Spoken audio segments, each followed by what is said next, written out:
Welcome aboard, Captain.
Welcome back to the factory.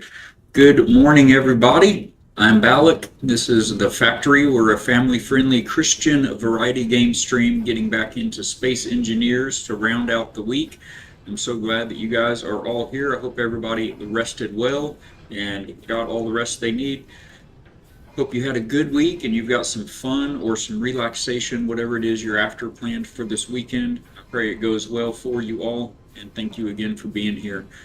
We are going to continue our story playthrough here on Space Engineers of a scenario called Taming the Giant, orbiting Cora. And Cora is a large gas giant planet in the binary solar system named for it, I believe. Anyway, it's a scenario that was authored and built and created by another player of the game, Space Engineers, named Sarek, and he's built an entire universe full of lore and mini scenarios. You can check those out on the Steam Workshop of Space Engineers. Highly recommended. Very good scenarios. And we're, I think, maybe getting about halfway through this scenario. We've adventured across many orbital installations out in space around the gas giant and its moon, with the ultimate goal of building a science station on the surface of the moon that will be able to support up to 4 scientists. And so we're working our way towards that, see if we can't get down to the moon's surface today. We'll be here until 1 or 2 p.m., see how things go. But first, we're going to open the factory the way that we always like to start things off, and that's getting our heads and our hearts centered and getting us in the right place, putting God first. We do this with just a short daily devotional each day. This comes from a book called Jesus Always by Sarah Young. You can still pick this up on bookstores, anywhere you get books. I highly recommend that you check this out. It's and FaithForge Gaming, welcome into the factory, my friend. Good to see you again. Basically what Sarah does here in Jesus Always is she'll take a few verses from scripture and extrapolate the lessons out of those verses and just write a couple of short paragraphs in modern terms that are easy to comprehend and just show you how you can apply these lessons into your daily life. It's a fantastic way to inject at least a little bit of the Word, the living Word that is the Scripture, into your life each day and into your heart. Oftentimes we are struggling through things, and it'll just help put things into perspective, and it'll bring you joy and peace that you've been missing. Even if you are right on top of everything, everything's going as well as it can be, you're going to come across somebody in life, or you're going to speak with someone who has someone in their lives. Somebody's going to need these lessons. Somebody's going to need to hear it, and God's going to put you in that place at that time to do that. So I highly recommend get yourself a copy of Jesus Always by Sarah Young. It's just a really easy way to do that each day. And it doesn't matter if I recommend starting your day off like this with it. It's just a great way to center yourself for the challenges to come in this broken world that we live in. But even if you have a busy morning, you're running late, whatever, it's a great thing to pull up in the middle of the day if you need to just kind of recenter yourself, or even at the end of the day as kind of a retrospective and see what he was doing and how he was moving in your life that day. Before we get into that, I will interject real quick. Welcome in the Rominator. Thank you for being first in chat, putting those cogs back into the machinery here at the factory. Keep things humming. And FaithForge Gaming, thank you as well for being here. Good morning to you, sir. I hope everything's going well and that you rested well. For anyone here that doesn't know FaithForge Gaming, definitely check out FaithForge. Thank you for that clock in, sir. Go check him out on his channel there. Do I have... I don't think Streamlabs is giving you a shout out. Go check out FaithForge Gaming. We'll pop up a manual shout out real quick for that. It's a fantastic, large community of Christian gamers and viewers and lovers of the Word, and just it's an uplifting community to be a part of. So definitely go check him out. He's a variety streamer and has some fantastic Bible studies and worship streams as well. So definitely do check him out right there. See if I can get that typed in right. We'll get this added into Streamlabs, or check on why it's not popping. There we go. So you can see he was playing some Fortnite last.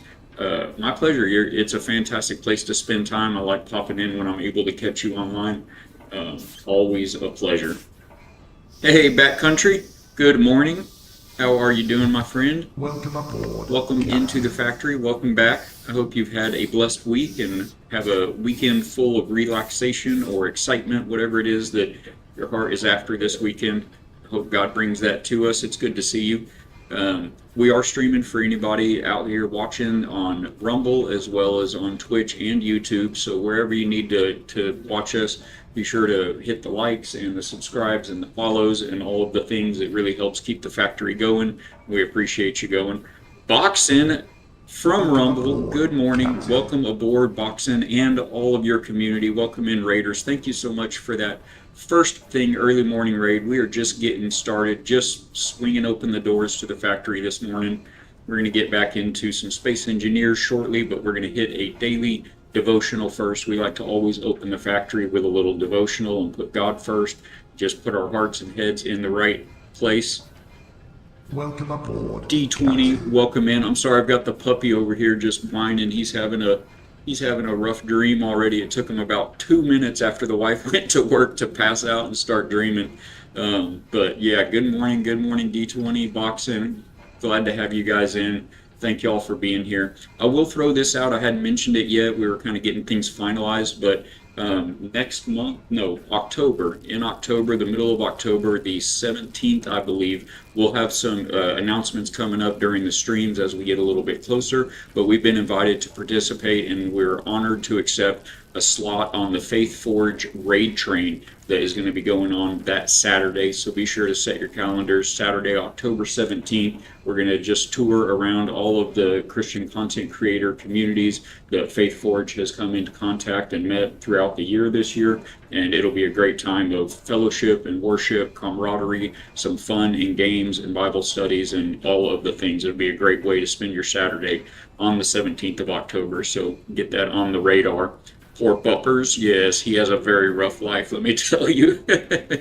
All right, so for those of you just joining us, this devotional that we do each day comes from a book called Jesus Always. You can pick this up on Amazon. It's 15 bucks. The wife and I were gifted this copy over 10 years ago, and it's been an invaluable instrument and resource each day to just put us on the right path in our heart and spirit.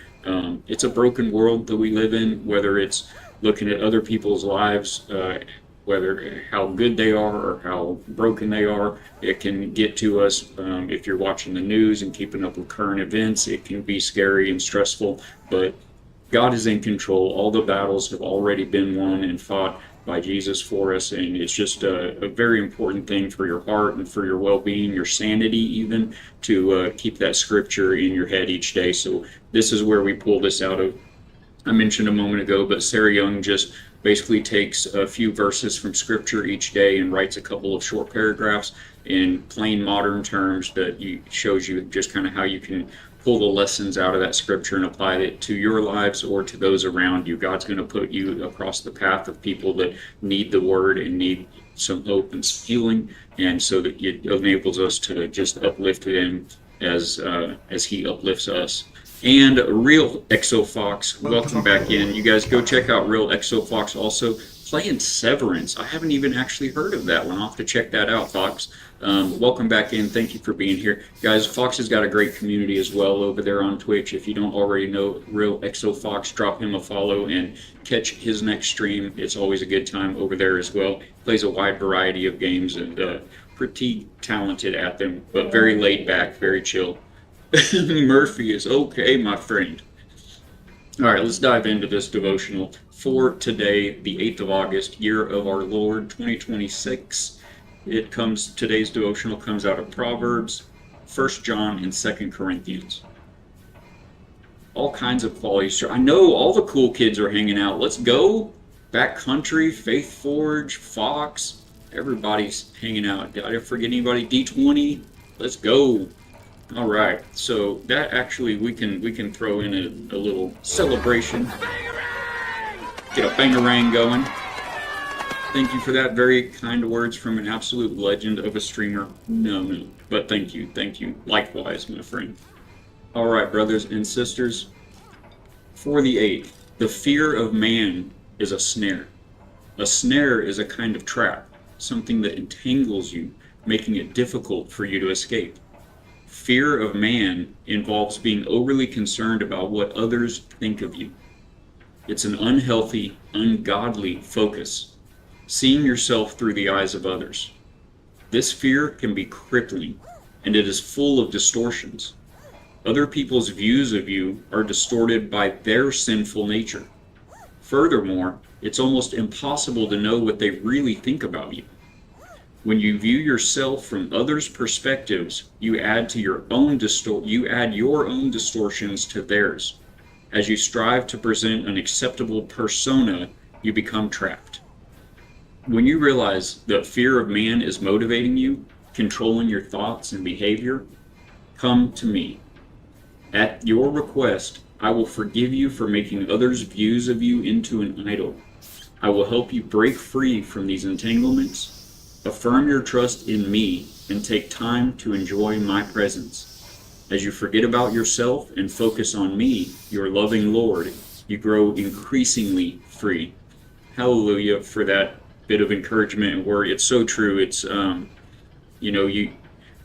God created you just perfectly in the beautiful, perfect way that He created you to be you and who you are. And it's so easy to get tangled up in, like it said, the perspectives of others, and to try to, beat the Joneses and match what other people have. And idol worship doesn't have to be other gods. It can be money, it can be status, power, success, any of those things. If you put them before God, it'll tangle you up, just like it said. And it's important to keep Him first, and it will give you that peace beyond understanding, even when times get rough. So thank you for that.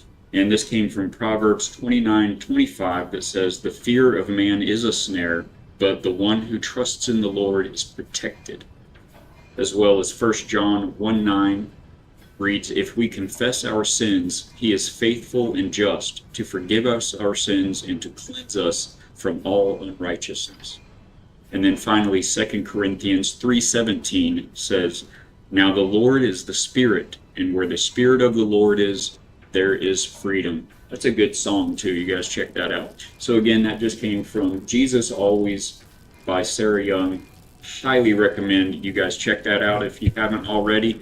It's just the easiest, quickest way that you can, there's no excuse, you can pop that open and it will set you straight, I promise. So with all that being said, let's hop into the stream. We're going to get back into the Quora system here, a binary star system in Space Engineers. Get back into my game here. So this is our ship, for those of you that haven't been with us this week. Sorry about the glare on those two bright stars that everything orbits here. But that's our ship there. We're on board. This is a space station that we've just explored and toured. It's one of multiple houses or families in this empire that Sarek has created. There's an entire set of lore behind it. He's got some fantastic YouTube videos out. It's at the Akane Empire, AKHINAE, Akane Empire on YouTube. Fantastic stories and creations. He's a wonderful builder and storyteller, and he's put out many scenarios here in Space Engineers. Let's get that glare out of our eyes there. So this family is called House Mizuel, and they have the closest space station here in the system to the gas giant Quora. You can see just below us there. This gas giant planet is so large, it actually exerts its gravitational well out 300,000 kilometers from the surface. So as far as it looks right now, we are in the gravitational well right now. If I turn off our engines, we will fall and crash. Let's get us a HUD restored. That horizontal line right across the middle of the screen in Space Engineers is your horizon indicator. It shows if you're pointing up away from the ground or down towards the ground below the horizon. So if that line is on your screen, you are in gravity. You can see that we're 297,348 meters above the surface of this gravity well. That would be the planet Quora down below. So I've just explored this space station here set atop this huge asteroid, and we have got some new PDAs, these little personal data assistants, full of some new missions, which we need to actually get back down there and go ahead and copy paste those missions over from the screen, which I neglected to do a little bit ago. Is this all space shuttle based, or do you actually depart the ship? Oh yes, absolutely, yeah. So this game is primarily for building and engineering. There is combat in it. There are enemy combatant factions that you can either include or pull out of your gameplay. So it can really be anything you want, but it can be very it can also be as simple or as complicated as you want. There are blocks basically that you build. You can see this is kind of the build menu. You've got regular armor blocks for building structures. Then you've got lots of individual blocks that are cosmetic and perform different functions. This one here, for instance, is a little kitchen block. So you would just put the block you want to build on your toolbar and select that hotkey to place the block. When it's outlined in red like that, it means you can't place it for whatever reason. In this instance, if you look on the right side of the screen, it shows you the resources that it takes to build this block, and I don't have any of that interior plate in my pocket right now, so I can't place it. When you do place a block, it places just the raw frame, and then you have to use your welder to weld it up, and it'll insert all of the components until ultimately it's welded up. And let's get that off of the toolbar. I'll get into it in a moment, but this is a special kind of a scenario. But this ship here, let me turn these glaring lights off. This ship was built, almost everything in this scenario, well, not almost, everything that you'll see in this scenario was built by the creator of the scenario. I have not built anything in this scenario because this is a special type of gameplay. This scenario is what's called a scrapyard scenario.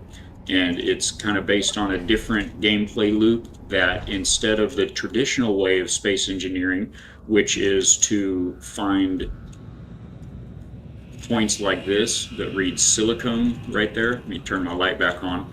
If we were to bust out our drill, our mining drill, and go wherever the silicone is here, if we just start drilling into this asteroid, and this could be on a planet, into the ground, whatever it is, you would drill right down to that point there, all the way in, and you would find silicone, and it would start picking up silicone into your pockets. And then you take that, put it in a refiner, turn it into ingots, and then you take those ingots and put them in assemblers and turn them into any number of components, which are then used to weld up all these blocks. That's normally how you play this game. Mine, fabricate, mine, smelt, fabricate, build. But in the scrapyard scenario, you're not supposed to do any of that. What you're supposed to do, and the reason is that this story is set in an early age of the Akane Empire. They've just begun spacefaring, getting off of their planet and starting to explore their solar system and expand their empire. Artificial gravity generators have not yet been constructed, so all of the space stations that we've come across up until this one, because again, we are in the gravity well right now of the gas giant, Cora is the name of the planet, so there is gravity here, but every other space station we've been in here, in this scenario, there's no up or down. They look like the International Space Station, where you go inside. Oh, I didn't go upstairs, guys. I don't think I went. Oh, yeah, I did.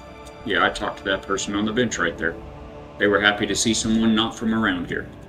Anyway, so there's been no up or down. You go into the space station and you think that's a floor, but there's a bed on the floor turned this way.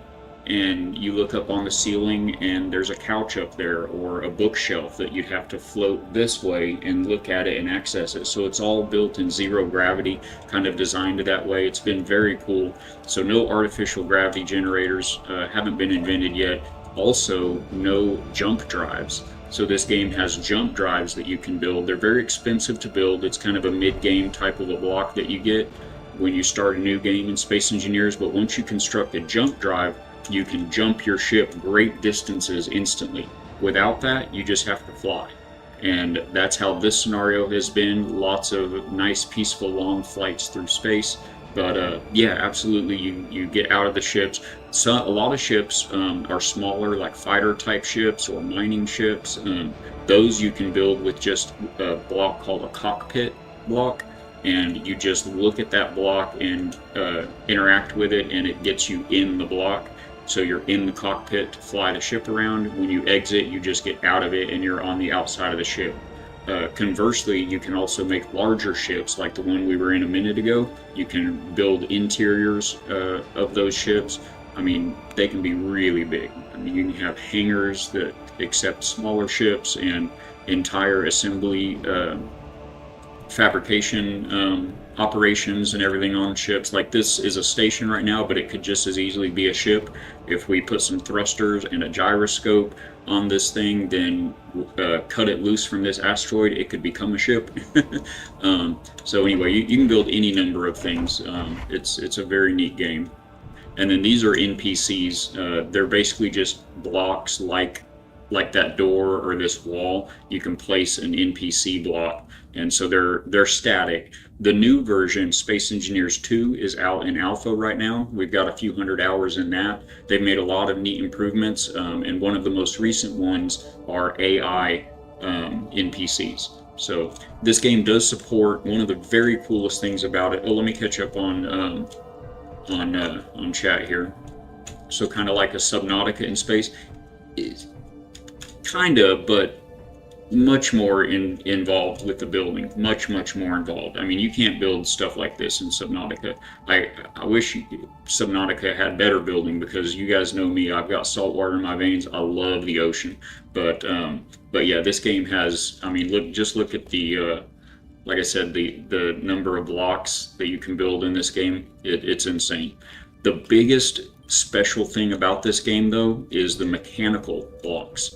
So you have mechanical blocks that move, and what I'm talking about is you have wheels, you have pistons, hinges, rotors, and these blocks have properties. You can go into a control panel. If you interact with anything like this right here, you can go into the control panel of the ship, and we're looking at sliding door number 4 right now. In this middle column are the settings that you can set this door for. So they're, different blocks. Here's a sound block, a speaker, and you can adjust things. There are sensors, there are programmable blocks, timers, event controllers. You can make things very automated. You can make it to where when you approach your space station that you built, a sensor sees you coming and triggers an event block, which triggers a timer block and begins a set of hinges or pistons to open a large set of hangar doors. And when you get inside, another sensor can sense that you're inside and close those doors behind you, just as one example. Pistons, of course, extend in and out, so you can build automated drilling rigs. Hinges, bend like that, and rotors spin. So you can make lots of really neat stuff. I gotta remember where this screen was inside this station so that we can, this is the med bay. I actually need to recharge right quick. In OBS, or what you're using, different scenes have different audio configurations, correct? They can, or a lot of times the audio layers are global, so they'll apply across various scenes. Is audio okay on y'all's end? If so, check the scene where you were before the game screen. You probably have duplicate mic input. Huh. That'd be on the just chatting screen. Were you hearing an echo, or? Let me double check, which, by the way, I use Meld. So we've got game capture. Mic looks good. Yeah, it looks pretty good on my end. But of course, I'm in the streaming scene now. There we go. These guys are just watching a little video. I thought this was pretty cool. If you talk to this guy back here, he says, "Shh, this is a documentary about the early space age of Acne. Quite nice, actually, but you have missed a part of it. Let me show you where you can find it in the Ethernet." And then it has this URL right here. I'll hold this on the screen for a second if anybody wants to type that in. Or here's the word I mentioned before, Acne. The YouTube channel is called Acne No Space Empire. The Acne Empire. If you guys go check that out, you can check out some videos from Sarek, from the story behind this scenario, as well as other scenarios that he's created. Really good stuff. So you can click that if you missed it. But yeah, it's fantastic gameplay. We need to find where that screen was that showed it was downstairs. It was in I remember now, one of the rooms downstairs. Very nice, very complex and highly detailed. It really is, and it can be just as detailed or, again, simple as you'd like. But if you really are a left brain wired type of person and like to drill down into details and settings and programs and stuff, which I do, this game is fantastic for all of that. All right, this was a locker room and bathroom. Those are showers and toilets, some lockers. I think it was in here. This is the office. That was just telling about some operations. Here it is, this screen right here. Okay, let me turn the light off, get that glare out of our face. Alright, attention, you may use the cargo container module that you receive as a reward from the beginning. You can pick it up next to the station. I also forgot to do that. Help me remember to get that cargo module. We'll have to get that attached to the ship somehow. So, House Mizuel Task 1. Let me go ahead and get into this. A newer version of our short-range craft mining vessels have been delivered by a cargo drone with a faulty nav relay. We cannot get close to it without triggering the collision avoidance program. Get the ship to us safely and scrap what you can of the cargo drone. And then it has some coordinates there to that ship. House Mizuel Task 2. The other task is as simple as it gets. We have produced quite the amount of material in our experiments. Remove them from our cargo hold and deliver them to the Imperial Station. I have already removed them, but we'll drop them off at the station next time we're back around that way. So let's go ahead and copy this. And I believe I have one blank data pad right here. Let's get into here and paste that in. And we're going to just copy this. Oh, I pasted that twice. Where are we at? Right here. Get rid of that.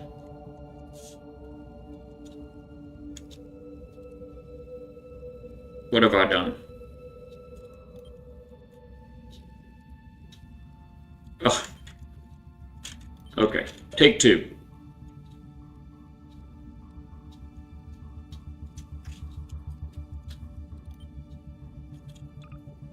Open the data pad, paste this in, and then just simply copy. Don't paste again, just copy that. We'll put it there and call this House Mizuel Tasks, and boom. Okay, we got them.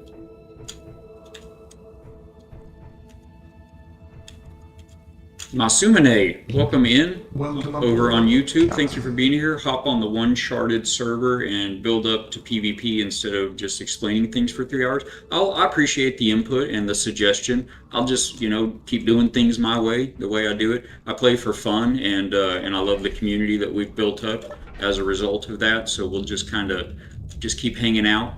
A lot of folks aren't familiar with the games that we play, and I've been told many times that people enjoy the explanations and everything. This is actually the first time I've been told to shut it, so glad you're here. Hope you stick around. If not, we understand. No worries. God bless you either way, my brother. So where's this cargo module?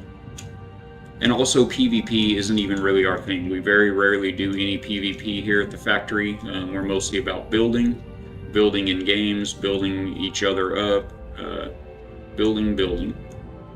So I don't do a lot of PvP. We don't do shooter games much. Sea of Thieves, I think, is probably about as PvP as we get.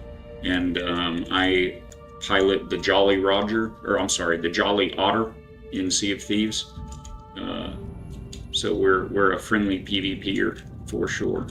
Where is this cargo module that they're talking about? It's not this, right? This is enormous. Oh, right there. It's that. That's also pretty enormous. That is it. That's got to be 2 large cargo containers. Those will be pretty nice. We need to figure out a way of snagging these guys. Am I all caught up here? Got a split, but looks amazing. Have a blessed stream, brother. Thank you so much, Real Exo Fox. I hope you have a great weekend. We'll be back Monday evening, 6 p.m. Eastern or Central Time, U.S. And thank you for being here. Thank you for stopping in. Appreciate you. I think we're all, yeah, all caught up there. So these are 820,000 liters. Yes, these are the large cargo containers, big bulk cargo containers. I guess we're going to need them from what it's saying. So let's see about getting it. We are in gravity, so I'm not so sure if our little tug ship here is going to be able to grab that or not, but we'll give it a shot. All right, let's fire things up. Power on. Engines, need to get these hydro engines on possibly. We're going to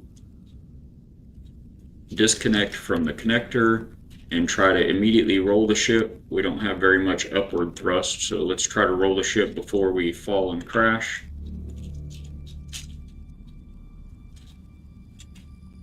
There we go. So this is a ship made out of what's called the small grid. There's two different building grids in the game, and one is the large grid, like this station, and the main ship is made out of. It's made out of these larger blocks, and this little guy is built on the small grid. You can see the size of the blocks. Those batteries, for instance, are each one by one block. So that's how big the blocks are compared to, like, that connector right there is a 1 by 1 block on the large grid. So very big size difference in power, output, you name it. So the small grids are great because you can get really detailed with your builds, being that the pieces are all smaller, but they don't mix. You can't put small grid blocks on a large grid, unfortunately, in this game.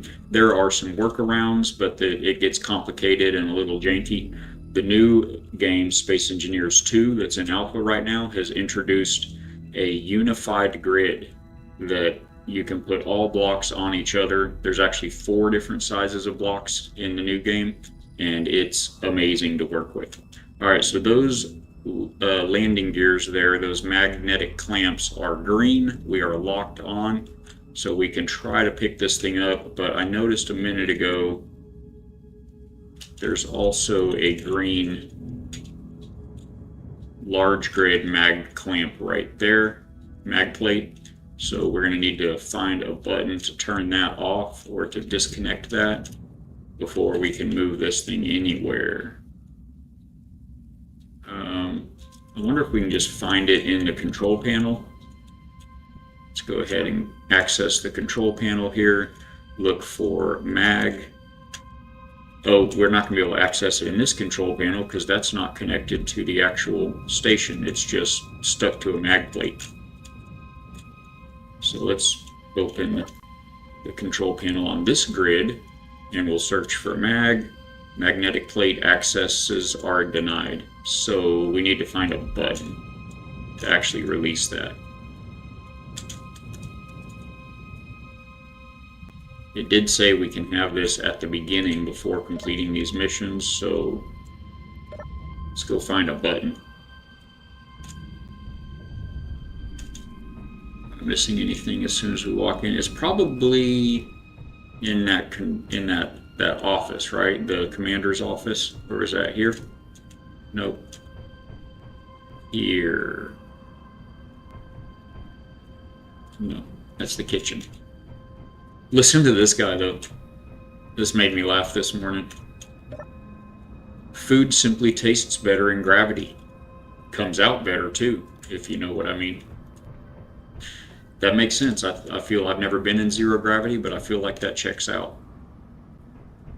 Okay, so the commander's office was upstairs.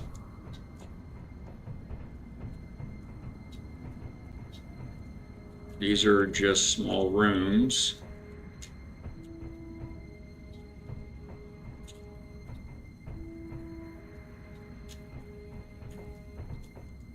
I've missed it, chat.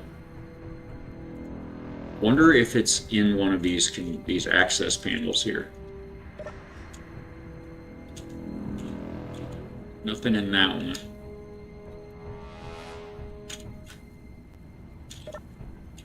Some of these access panels have a button inside of them.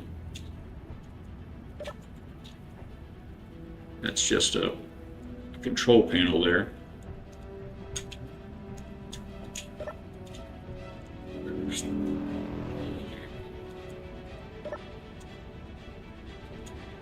I am not seeing a button, but I also missed the commander's office somewhere.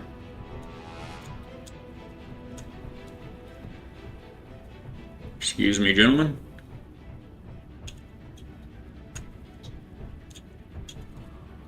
Ah, here it is.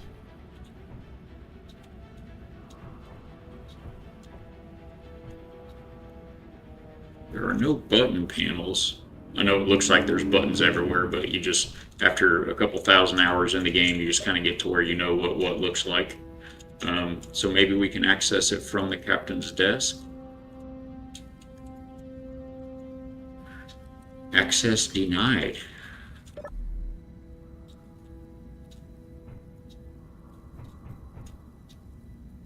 It's here somewhere.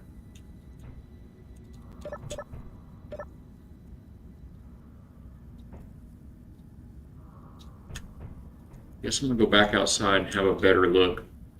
It would be more common for it to be near the mag plate itself. Must have just missed it out there, I think. I'm a little hungry. This is a survival game, so you do have hunger, you have oxygen. Welcome aboard, Captain. Revolver Broadcasting coming in hot on Rumble. Welcome in. Welcome to the factory, Revolver. Good to see you, my brother. Thank you for stopping in. If you guys don't already know Revolver Broadcasting, go check him out on Rumble as well. It's a fantastic, faith-filled, Christian-friendly community over there, and go see what that's all about. All right, button. Who's got the button? Is that a button?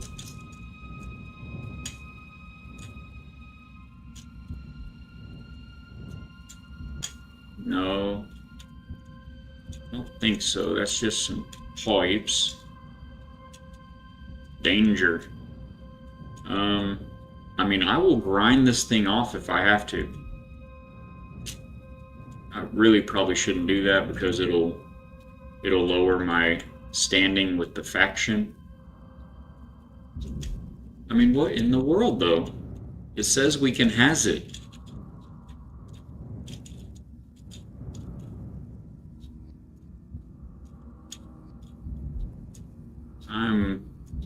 I'm very missing something.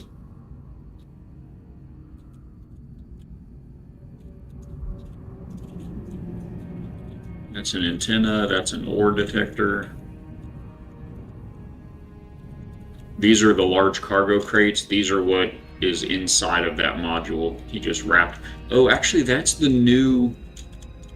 I haven't even used that yet. They added a new, I think it's called a bulk cargo. Yeah, look at these bulk cargo container A, B, and C. So that looks like this one. Yeah, that's this bad boy. Boy, howdy. Look at that dude. So it's like two of these, which are the previously the largest cargo container in the game. What's the difference? These hold 421,000 in change. And this was 8 something, right?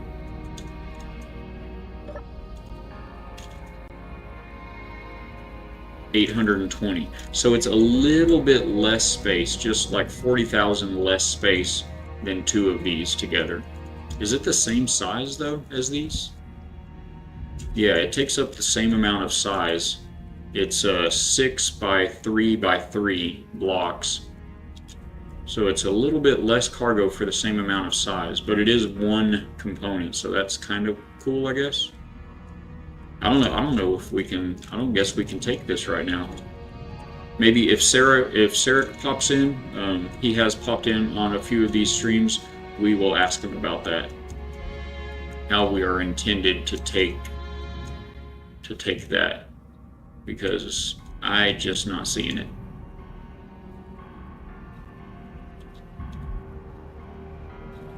Yeah, I don't know. I don't see it anywhere. What is that? That's a decorative latch on that conveyor. That's nothing, okay. That's a sorter. Wonder why there's... Are we supposed to bring something back to these people?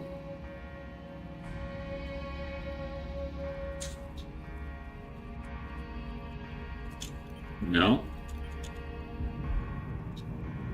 Alright, I mean, there are these buttons, but I'm quite sure that these are for each. Like, this button's for that mag lock. This one is for that mag lock. Yeah. So there should be a button like this somewhere for that mag lock. But I don't know. I guess we're just going to leave it for now and move on. Because I don't see one. Is I blind?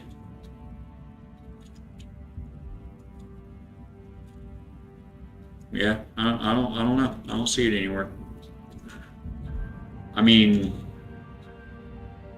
this thing is for us, so maybe instead of grinding the mag plate, we could just grind away this truss block that the mag plate is stuck to, and then we can be friends. We can all still be friends.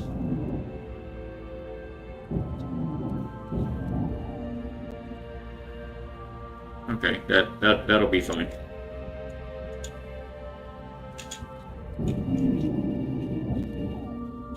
Oh, that's not a good sign. Now it's stuck to the whole cargo container, and the fact that that just fell instead of being held in place means that our little baby tug ship here is not going to be able to lift it. Okay, we're going to leave that here for now. I'm not sure what the deal with that is. Let's unlock from that. Get ourselves back into our little spot here and move on. Move out.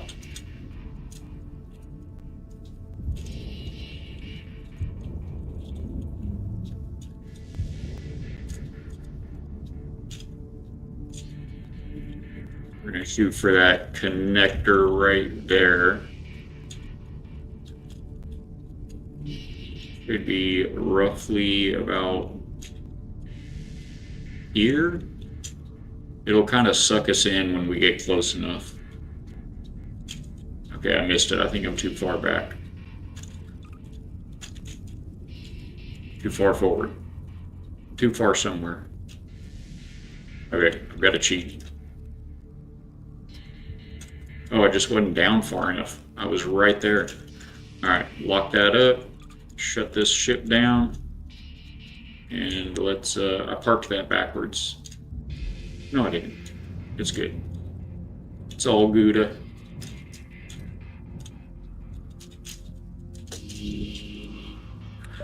Close our airlock.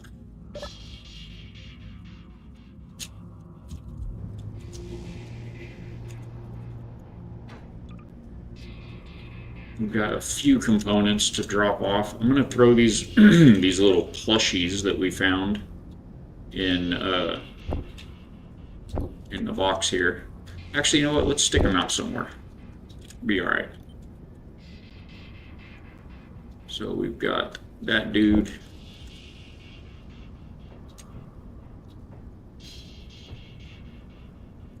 Forgot these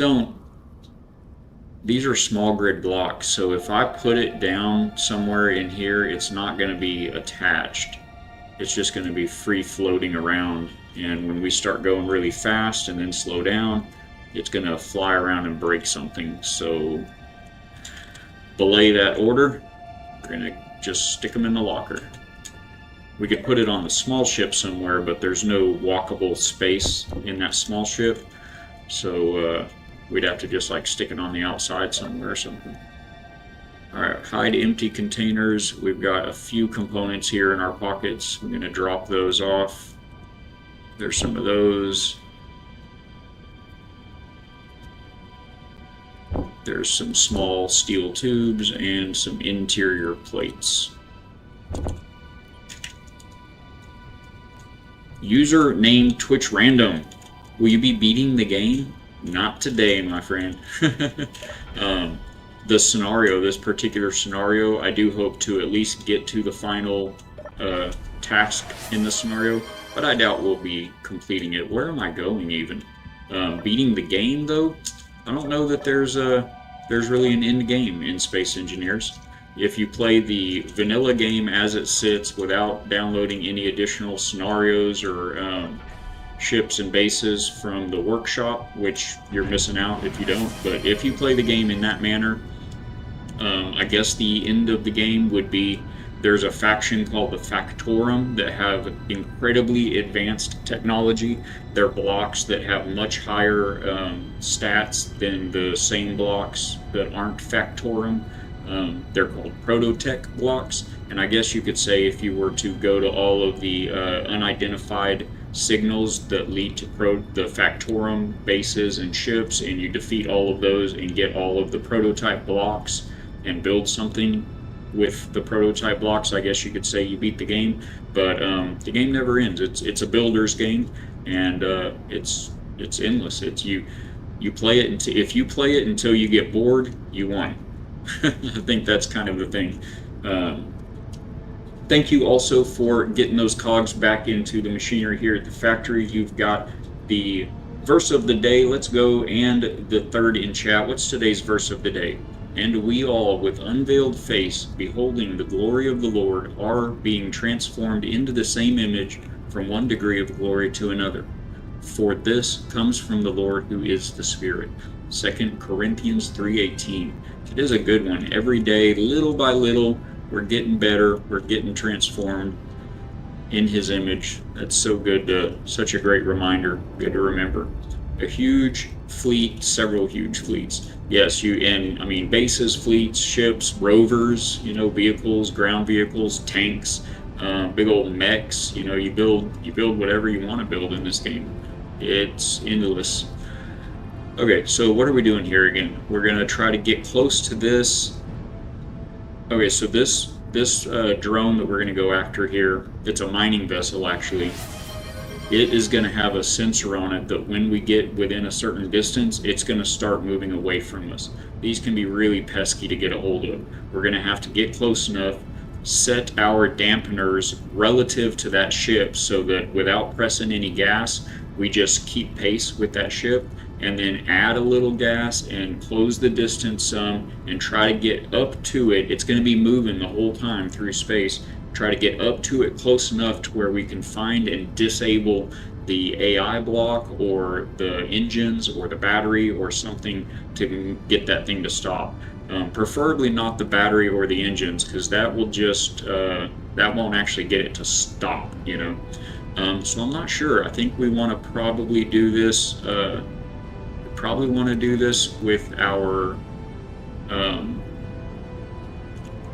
With our little tug ship, not the big ship. It's much more maneuverable. Let's see, let's make a new GPS. Oh wait, it's right there. This is it, right? Negative 227, 53, 19, 220. Yep, this is it. 190, 140. Yeah, okay. So let's look for where that's at. How far is it?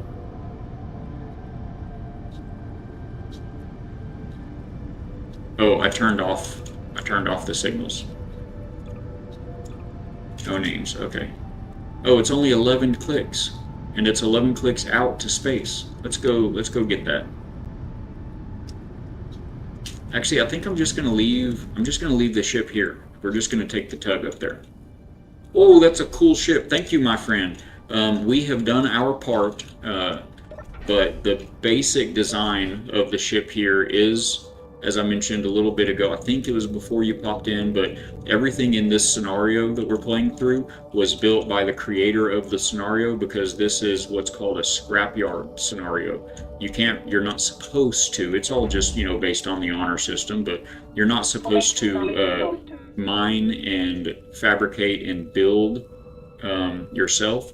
You're supposed to scrap from parts and ships and satellites that you find throughout the scenario.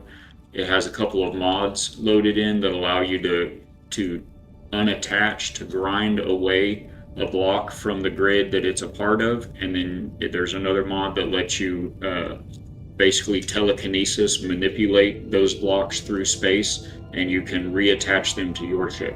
So using that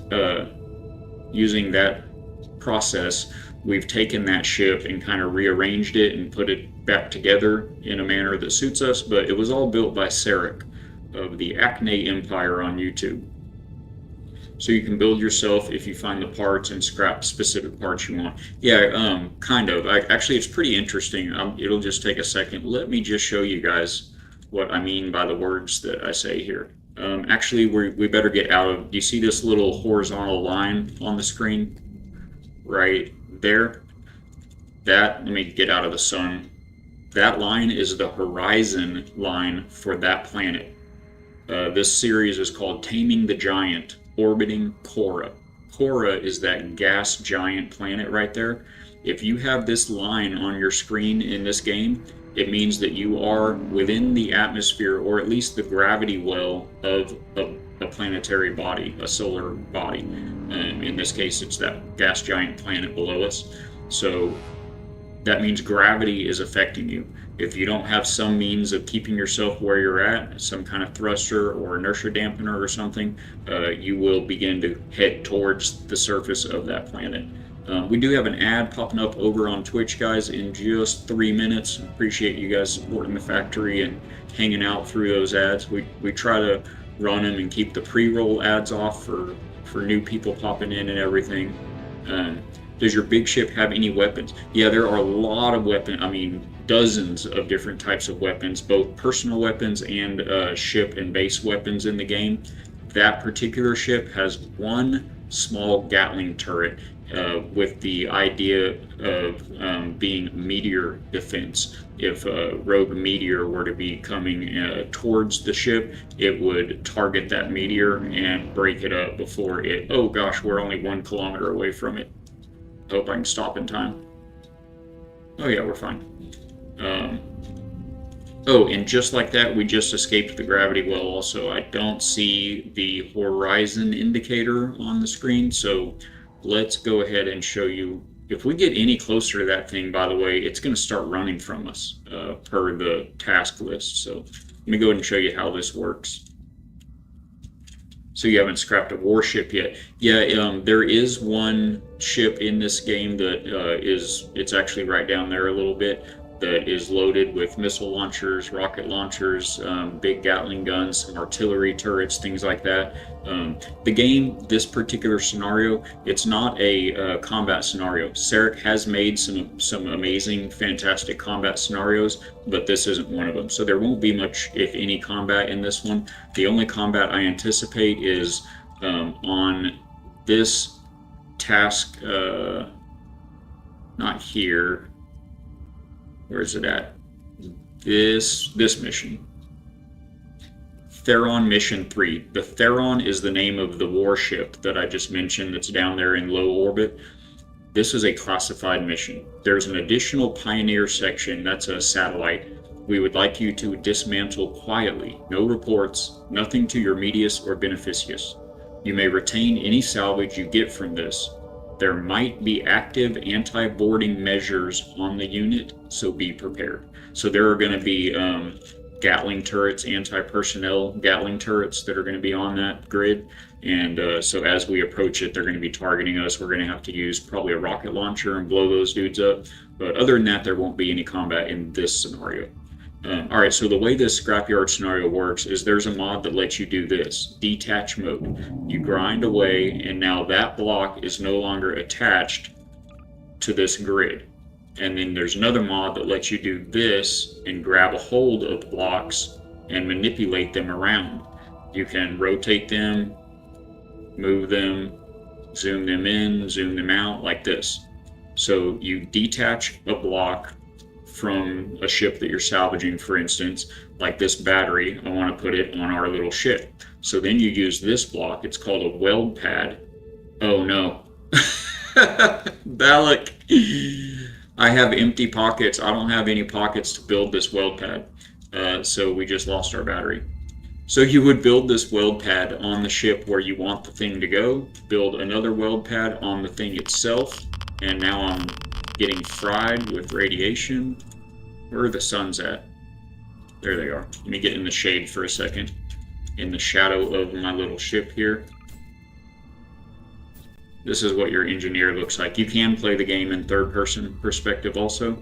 If you get in the shade of a sun, then you won't have cosmic radiation hitting you. So that's good. I like to play it in first person. So anyway, if I had steel plates, construction components, and a computer in my pocket, then we could build a couple of weld pads and reattach that battery. Let's actually see if maybe I can scrap something and get that done. So there aren't any enemies, or at least not that many. Yeah, in this scenario there aren't. There are many enemy factions, though. The Factorum, Space Pirates, Incanil, I mean, there are so many enemy factions. They'll show up as waypoints, like that says Misuel Station in yellow. You can see some blue ones around, floating around me. There's some over there. The Imperial Space Station is right up there. They'll show up as red. Anytime you see a red signal, that's an enemy faction. And if you get within range of any weapons on it, it will begin firing on them. Alright, so let's see. I don't have anything on board at all, right? Hide empty containers. All I have is uranium. So let's see what we can take apart. This has plates and construction components. No, we don't need interior plates, we need steel plates. So we're going to need a computer, though. That'll be the... Alright, there's some computers in this text panel. Man, I hate to grind that away, though, because it's got that nice image on it. Let's see if we can find something with a... There's a blank LCD panel right there. Let's just grind that a little bit. We just need one computer. There we go. Okay. We'll rebuild those in a little bit. Now we need, I think, we need 2 computers. Did we get them? We got 4. Okay. So now we just need steel plates, girders, and small steel tubes there. 1 steel plate there. These are all going to be 1 steel plate, so we'll just have to grind that away. We'll rebuild these later. Let me turn the light back on. Grind that away. Okay. Now we should have the parts to build 1 weld pad, 2 weld pads. Weld these up. It puts those components into it. Once it turns green, you've got it welded. Or white, sorry. Once it turns white, you've got it welded. Now you grab a hold of it again. Orient it just perfectly in alignment with the other one. These small blocks are so light, they just go flying around any motion you make.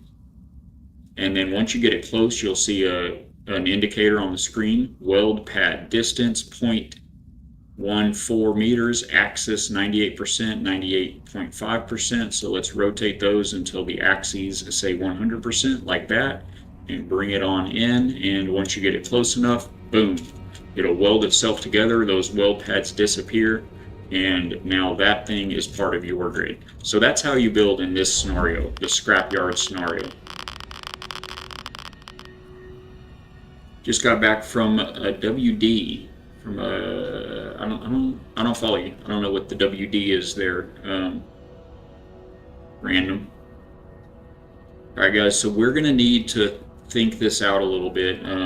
We need to get prepared to, I've only got 19% hydrogen on this ship also, so maybe we'll turn off the hydrogen thrusters for the moment, just use ion thrusters, which run on battery power, or nuclear power. We have a small nuclear reactor on this tug ship as well. Alright, so we're going to have to slowly approach this ship. Once it starts moving, which I anticipate it's going to do, then we need to set our dampeners to be with that ship, relative to that ship's movement.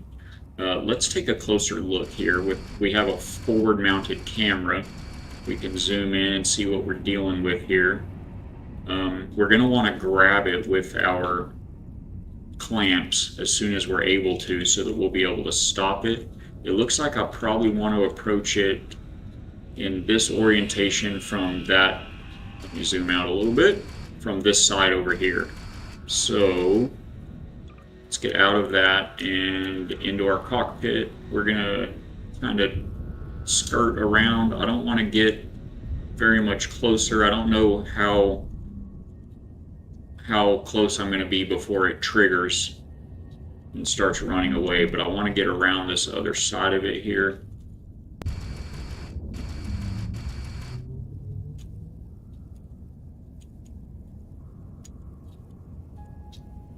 And judging by the thrusters, well, it's got 6 directions of thrust, so it's going to start moving whatever direction it wants. Oh, there's a connector on it.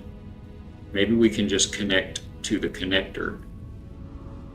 No, that's going to take some real precise maneuvering, and this thing's going to be moving and trying to fight us, trying to get away from us. So I'm going to shoot for just mag plating right on to the edge of it right there, somewhere right there.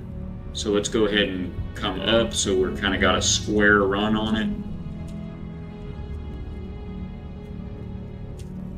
It looks like it has less side-to-side thrust than forward and backwards. So I want to approach it directly from this side over here. Maybe it won't be able to go as fast. It's probably just going to reorientate itself to where it has forward thrusters. Yeah, I'm probably wasting time here by trying to get in the right orientation. It's probably going to move itself to be, away from us. It looks like this is the back of it, and whoa, that's the front of it up there where the satellite, the antenna is. So it's probably just going to start moving that way. We'll probably end up just having to grab the back of it right there. Guess let's see. Let's do it. Why is my chat scroll paused? There it is. So yeah, I don't know what a WD is. All right, here we go.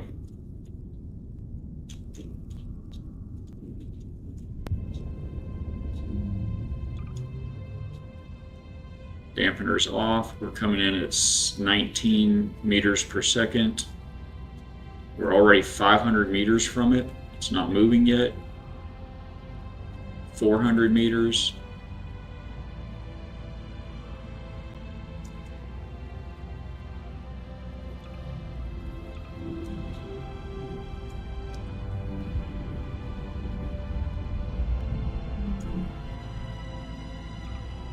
Turn our dampeners off. We're 150 meters from it now.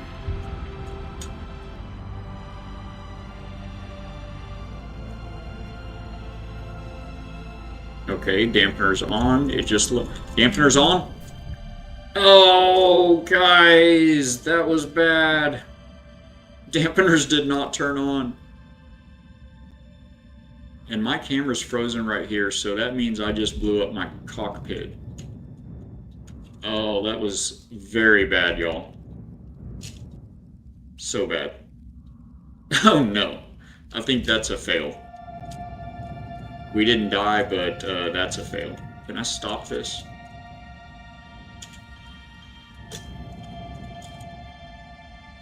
Stop. Stop.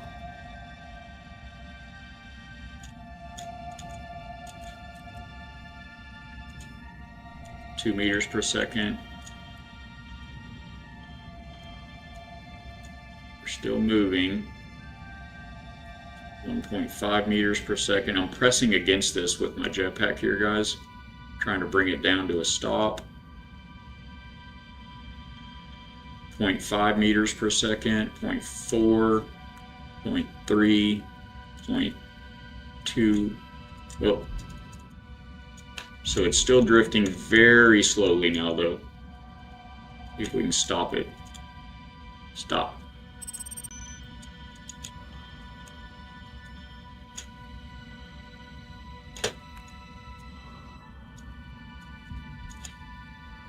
Okay, it's pretty much stopped.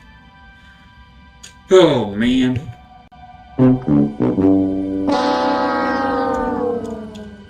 I liked this ship better when it had a cockpit. Okay, so we need to jetpack back to, can we turn the antenna on at least?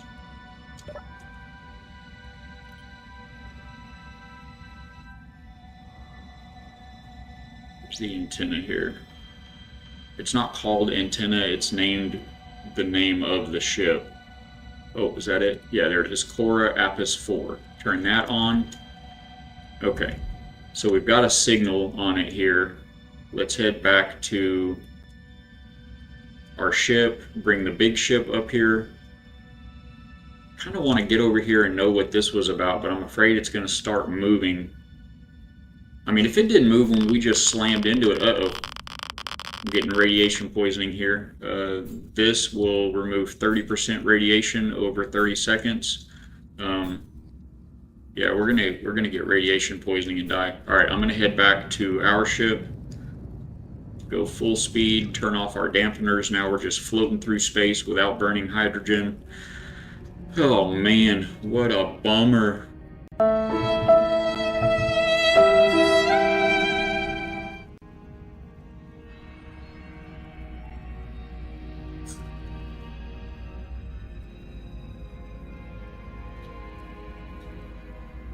So hard to swallow. We're going to try to make the best of it. Back at the Imperial Space Station, there are 2 more little ships like that, little shuttles. They do not have all of the upgrades that I've welded onto that one, but they do have a cockpit. Okay, I'm dying of radiation again. We'll take that. Adjust our dampeners here. We're 5 clicks out from our ship. So I think what we'll do is we've got a mag plate on our big ship. We'll go just fetch what's left out of that little tug, and then go see what's going on with that satellite. And then I think we'll head back to the Imperial Space Station where they have a couple more of those small ships. We're going to have to make some adjustments because they're not tugs. They don't have the mag clamps. The landing gears on the front of the cockpit, so we'll have to I might have to cheat a little bit and actually build those landing gears, because I can't remove them off of our tug and put them on that tug because they are exploded off of our tug. That is crazy. We were barely moving too. We were moving like 10 meters per second at the time of collision.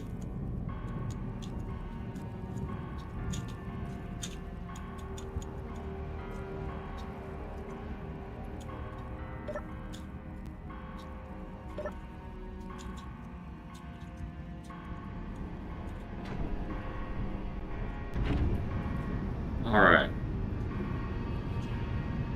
Let's go pick up what's left of our ship there.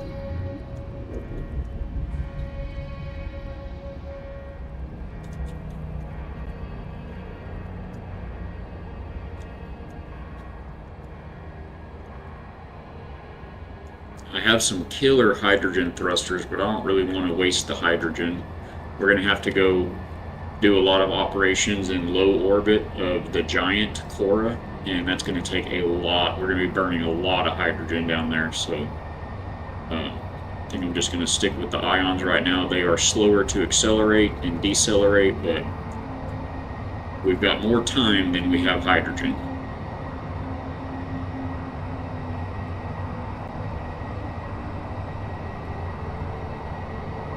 Turn off the dampeners for a sec so we keep going. Oh, we're still in the gravity well. We are slowing down, but just slowly. I want to get rid of this unknown signal that popped up.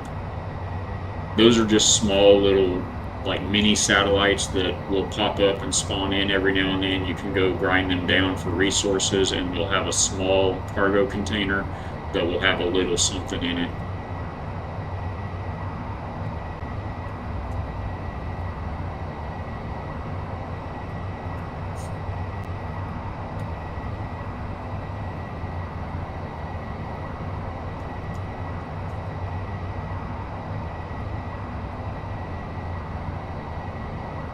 Adjust our trajectory a little bit.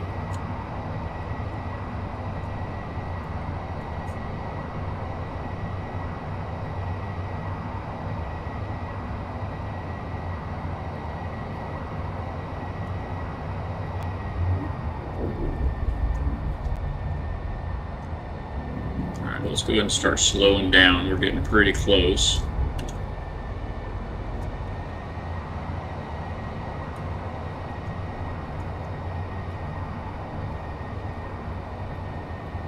We're still going 55 meters per second right now.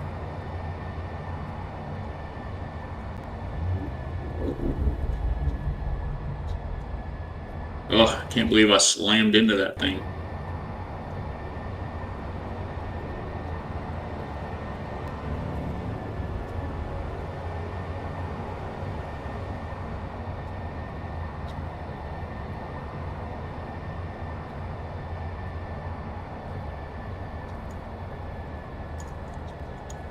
I've got my button on the hydro thrusters ready to kick those on if we don't stop in time, but I think we're pacing pretty well. Yeah, we're only going 10 meters per second now. Okay, we're good. We're just going to inch our way up there to that thing. Go ahead and try to grab onto it. We should still have the connector intact, I hope. Let's take a closer look.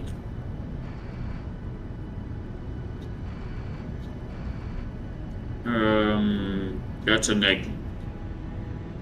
Yeah, that's a negative. That's the bottom of the ship. The connector was right there. Alright, so we're gonna have to mag plate, grab a hold of it.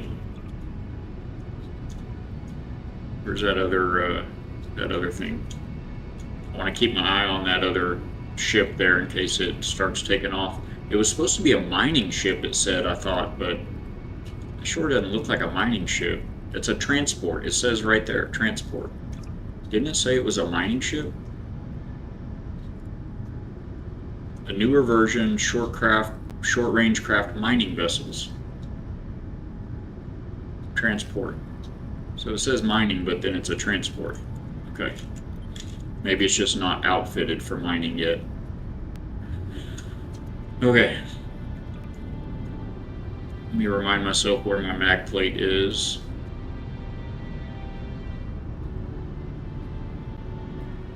Oh, right on the side. Right there. That's the mag plate, and it's blue, which means it's on auto lock. If we get something near it to touch it, it will grab a hold of it. So let's maneuver ourselves over to get a hold of our recently deceased little tug here. So sad.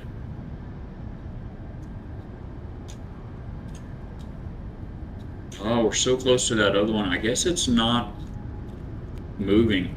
I think I was supposed to come to this station earlier in the gameplay than I did, and so maybe it ran out of power.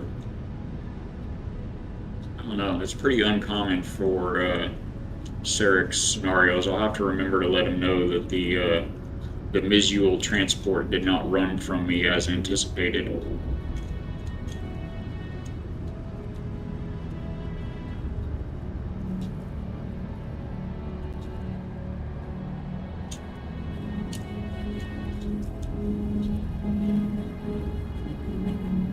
Alright, we want to line that thing up right next to that mag plate there. Should be right there-ish. And we're going to bring it up. Line it up vertically.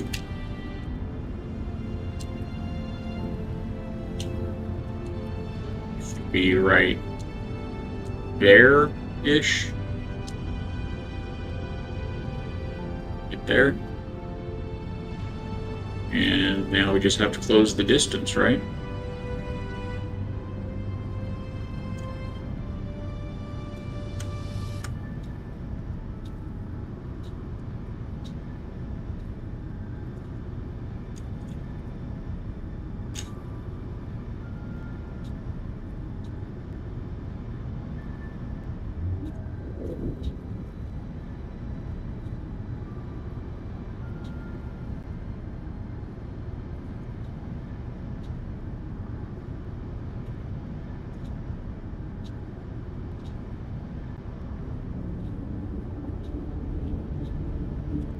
We're a little too far forward. Where is that thing? It's in front. Okay, so the mag plate is 2 blocks in front of the oxygen farm that's sticking out the side. So we are too. Oh, I can see the blue on it. See the little blue line there.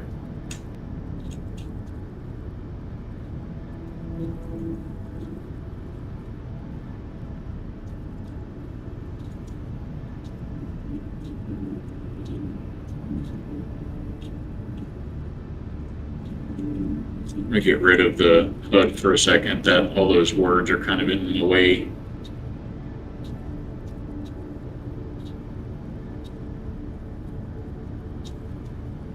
That looks pretty good. I know it's not flush, but it doesn't really have to be. It'll grab a hold of any part.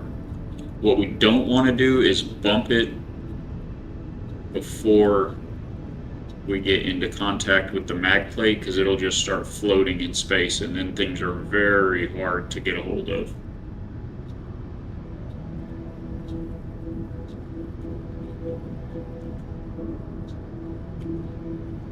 Alright, I think that's about as good a view as we're going to get. We're a little high. Okay, I think right there, I think we're going to get a hold of it right here. You know what? I don't like it. I'm gonna roll and try to get a little more flush.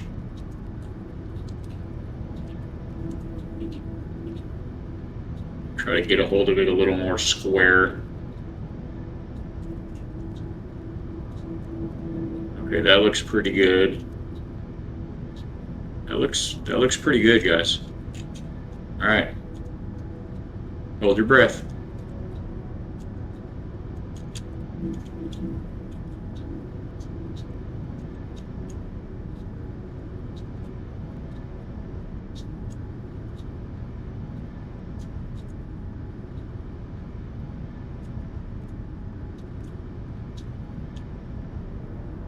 Got it.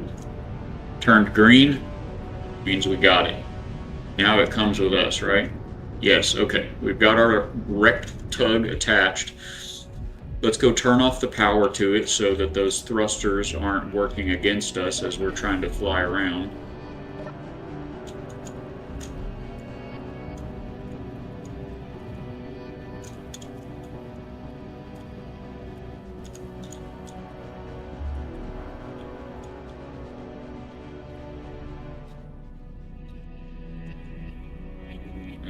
Should be able to get in here. We're going to need the HUD back. Okay, control panel, batteries off, and there's a nuclear reactor. Oh no!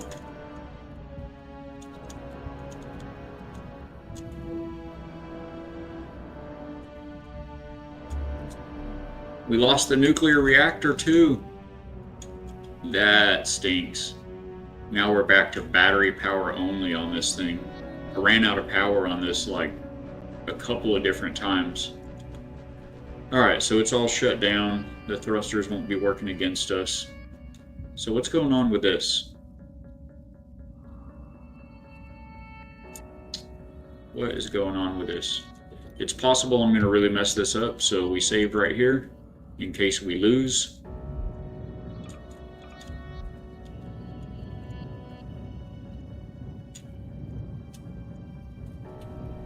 It says it's a transport ship, so there should be a door, you would think, but it might be a drone, in which case there's no anything inside.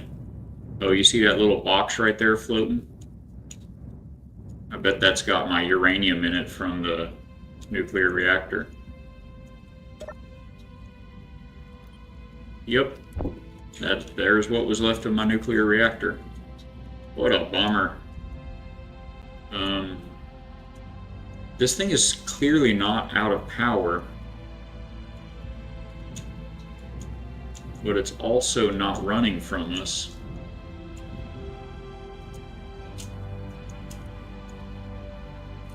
I'm going to just shut down, if I have access, I'm going to just shut down any AI blocks. There's AI blocks. AI blocks. No AI blocks. The sensor, we can turn that off. Broadcast controller off. Event controllers off.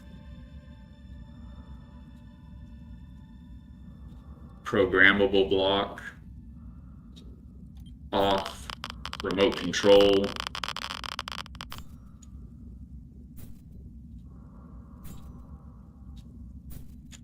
I'm dying from radiation here. There we go.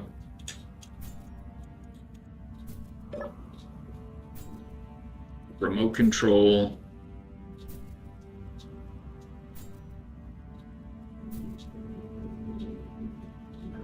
Doesn't have an on-off, but the autopilot off. Okay. Timer blocks, turn those off. Alright, so it should be safe. It is drifting a little. It says there was a mag plate somewhere. Where's that at?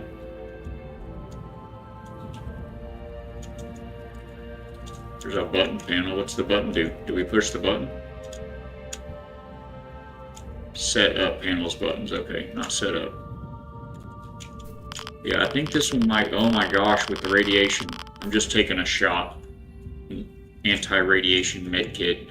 That should clear it all out. Give us a few minutes to take a look at this.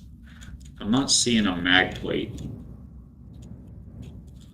I saw it listed in the control panel.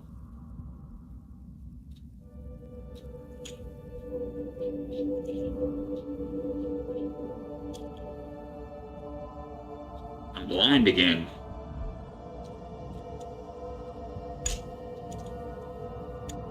Okay, we need to make a checklist to ask Seraph about. The transport / miner that didn't run.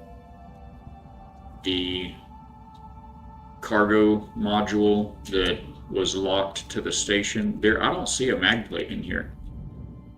Let's mark it, I guess. Because that's probably going to be the best way to grab a hold of it.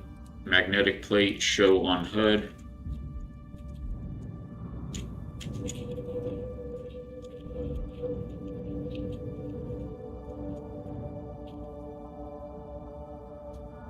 What is that? What kind of block is that?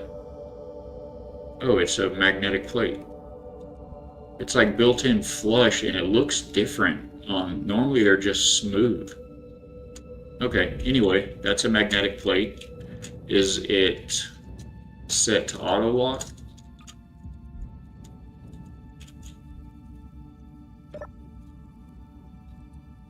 Magnetic plate, show on HUD off, auto lock on. Excellent. All right, so all we have to do is bring part of our ship and touch that spot, and we should be able to tow this thing back to the station. Let's turn all the thrusters off so they're not fighting against us. Big Horn Crag. Welcome back to the factory, my friend. You got to get bright-eyed and bushy-tailed earlier on the jump. I don't know if you were wanting to get into the Ashlands on Valheim today, but I am done into Space Engineers now. Although I wouldn't mind getting into it later if you off stream. But good to see you. I hope you rested well. Thank you for popping in. What am I trying to do? Oh, thrusters, right. Let's shut down the thrusters.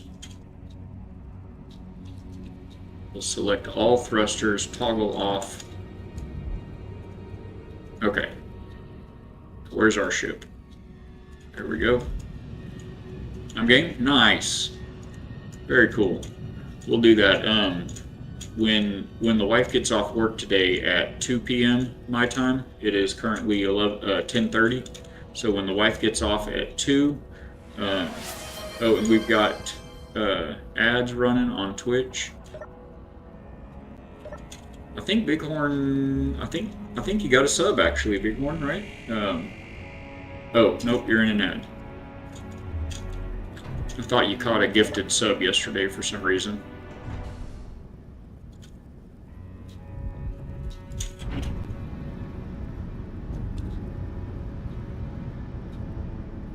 So where do we want to try to grab this? I guess right on the connector, perhaps, would be good.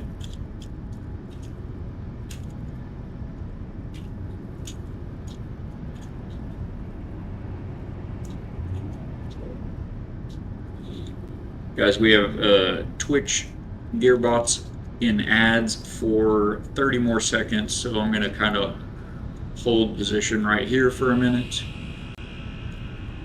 as we wait for them to make their triumphant return.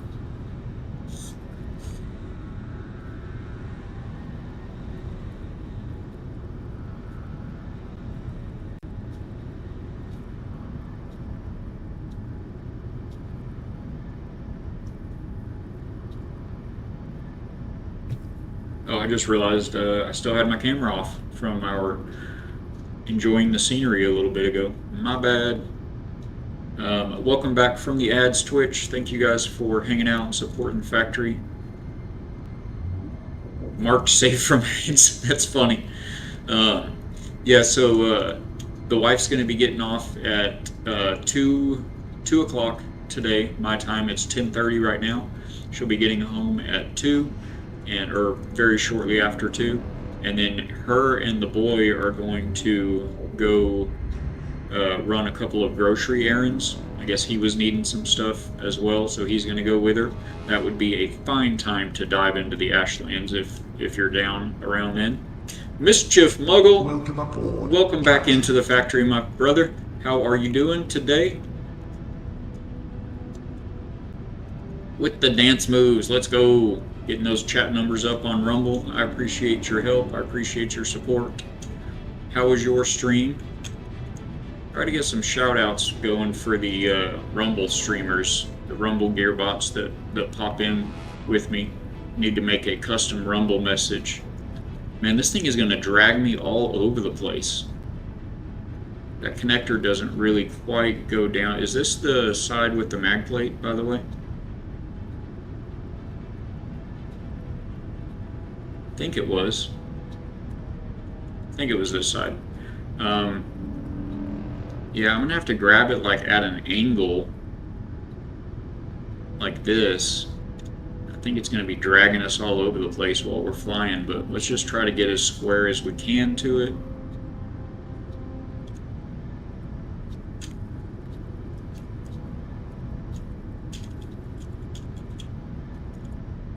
Get rid of that HUD. See things a little more clearly. Procrastinating it up. Let's go. Should take care of business, but wanted to come hang and chat. Leave one in. Oh, sorry to mess up your chores day, my friend. Fold some laundry so you can hang out. Nice. Well, thank you for kicking it. I appreciate you. God bless you and your efforts, my friend. Good to see you in. But yeah, we'll get some auto shout-outs set up on Stream Elements for our Rumble friends. But in the meantime, guys, if any of you are on Rumble and you're not already following Mischief Muggle, go check them out. They've got a great stream going, another brother in Christ over on Rumble. Love to support them, uplift the community. You about to wrap things up? I figured to at least hit the beach and set up a safety spot with the earthen walls and a generator.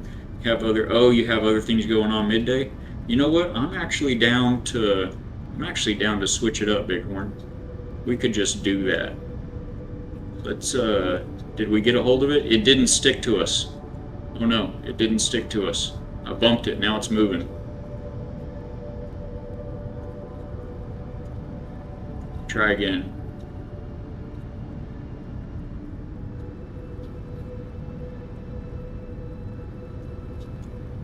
That is definitely the mag plate right there. It says it was set to auto lock.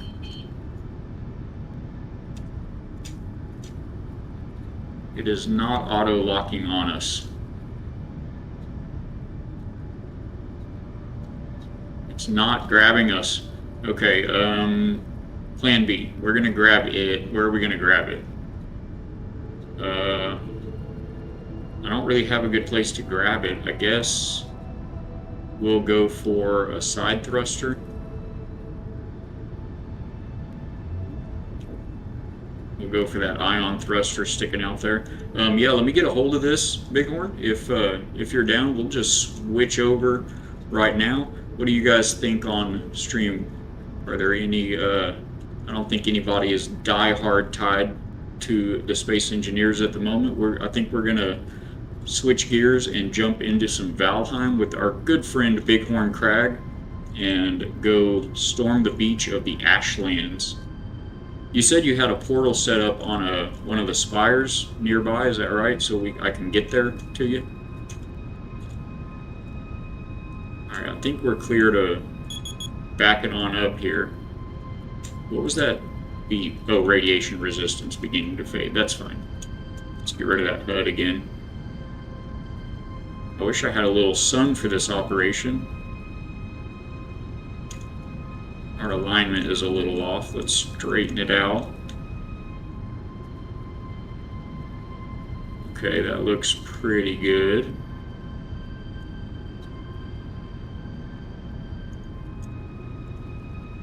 I was going the wrong way just now. That's fine.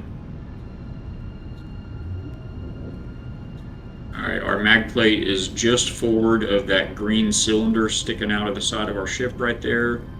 So that's got it lined up pretty good right there. Oh, it's 2 blocks forward. Okay, so right there-ish. Bring it on down. Need to nose down a little bit. There we go. Back it up one time. Alright, I think we're pretty good lined up there, guys. Let's bring it in and try to snag this thing.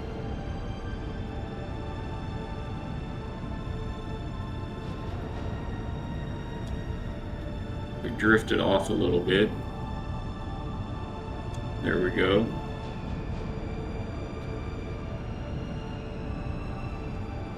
Alright, let's... Fingers crossed. Yes, beach is in sight. Awesome. Very good, very good. I will bring my thundering bighorn axes and see how many times we can die with you. Or not, you know, with you, but in front of you.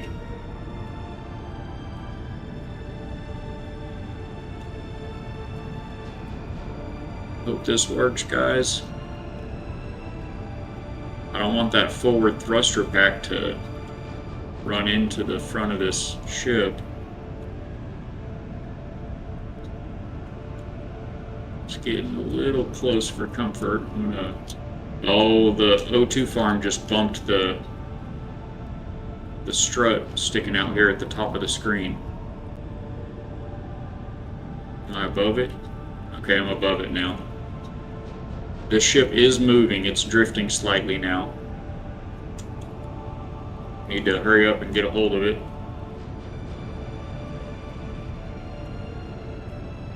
Got it. Okay, so we've got this thing stuck to our port side. We've got our broken tug ship stuck to the starboard side.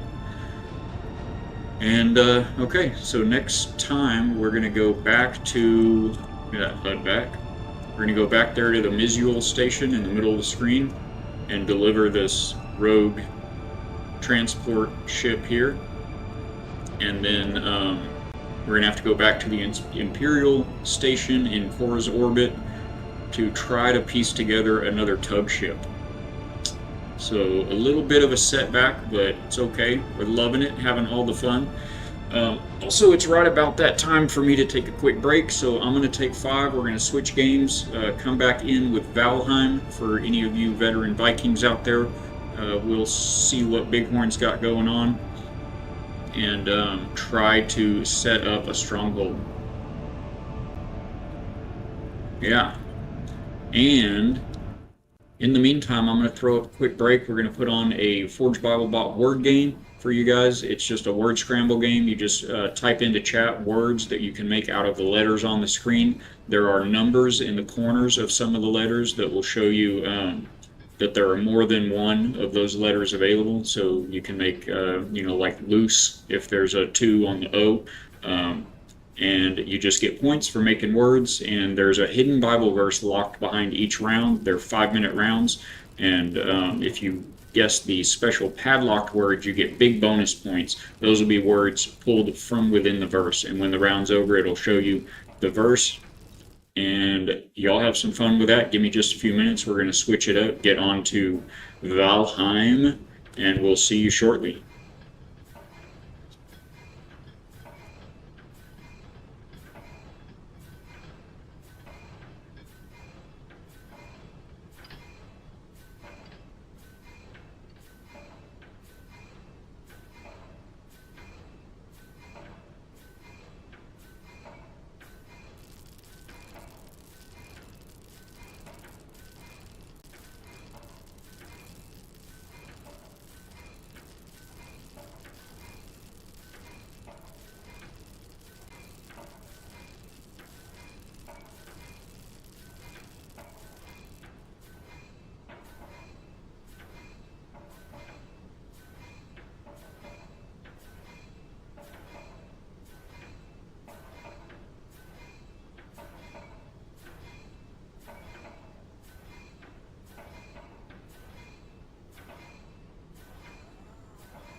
All right, chat, 10-second warning. Whoa, you got 5 seconds left. Actually, that round's about over. Faith Forge is killing it. Let's go.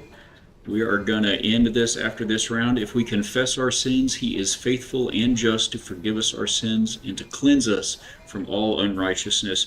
Thank God for that. We all need it. All right, so we're going to hop in here to Valheim with the Viking Balak. And I'm in our community server put up by IB Fatbeard here. I was playing on my personal server most recently, so I need to check out my setup, make sure, oh yes, I am loaded for bear. We've got all of the good things. I've got my warrior set up. I've got the fire sword on me even. I thought I had that in, I'll have everybody notice right quick on screen, crafted by Balak. Just throw that out there, let that land where it needs to. And so, all right, I think I've got everything that we're going to need here. I've got fully upgraded flame metal armor.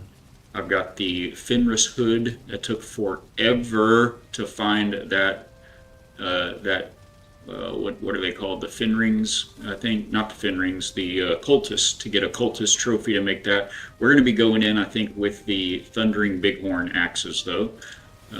Ask for that story if you're not already familiar with it. Good boy, Baba. Welcome aboard. Welcome back in, my friend. Thank you so much for popping in. Thank you for the resubscription. A legend. 3 months in a row. Let's go. Everybody, if you don't know Good Boy, he is a fantastic friend of the channel and a moderator for us here on Twitch and on the Factory Discord. So everybody say hello to Good Boy. Thank you for being here, my friend. How are you doing? Okay, so yeah, I think I'm ready to go. We're in the basement of my main house that we built here on IB Fatbeard's community server. That's the wrong game. Uh-oh. I hope I don't die because I'm hitting the wrong buttons. I haven't played Valheim in like a month. Okay. So let's get out of here and head to Bighorn. Bighorn, where are we going to find that that portal? Is it at your base or in the port? Oh, okay, got you. I haven't gone outside yet, I didn't know.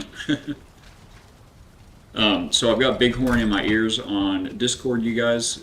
He pointed out that it is night, so we're going to go ahead and sleep. What we're doing here is Bighorn Crag has been playing Valheim for years and years. He is a legendary Viking. He's taught me much of what I know about this game here on this community server, but on all of the playthroughs he's personally played through, he's never actually in gameplay gone into the Ashlands on his own accord.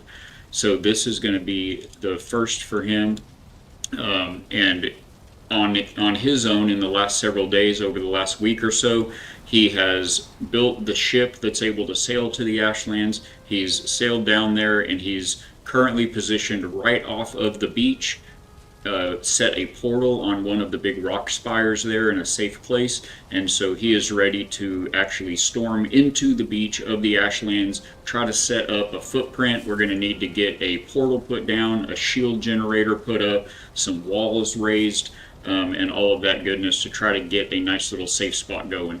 And that'll give him a platform for which to explore the Ashlands out from there. So we are very honored and appreciative to be a part of it today, and that's what we're doing. So we're on day 1500 of the community server here. Let's go. It's hard to close this door. We're going to head over to the portal hub, a building that Destroyer and I built here in the community server. Ooh, if I can get off my porch. I'm not going to do a big tour, but come on, Viking. Jump, I say. We're just going to do a quick look, a once-over. There's my house that we built here in Valheim. This is the very first thing I built in Valheim, this bridge across this little bay, and connected it to this longhouse. I'm running Bighorn, I'm headed that way. Oh, Bighorn, Good Boy is, I had someone view my car today, and they tried to lowball it like crazy. Ugh, some people's kids, man. And this is the community longhouse that I built for anyone new to the server popping in. We've got all of the things you would need to start a game out in Valheim inside there. Just a quick look back at it as we leave. That's Valhalla's Hope right there.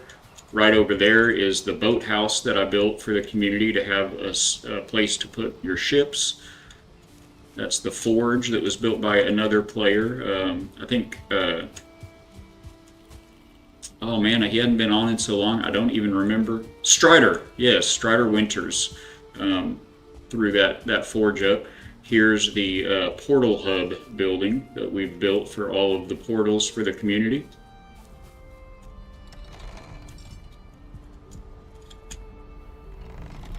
No worries. Oh, okay, cool, cool. He brought his portal down. Yeah, that's a good spot for it. Good boys, I didn't even want to sell it, but they wasted time, so I said no and they left. Yeah, no doubt. Low mileage, no rust on the frame or anywhere under. Yeah, you've got to... Can't be lowballed. You stand your ground. We do have an ad coming up, good timing guys, in 3 minutes on Twitch, so if you do happen to miss the action, if you're not subscribed or a Twitch Turbo user, just be sure to hop over to YouTube or Rumble and you can get out of those ads potentially if we're in the middle of some action. Thank you, sir. Let me have a quick bite to eat to refill my stomach here.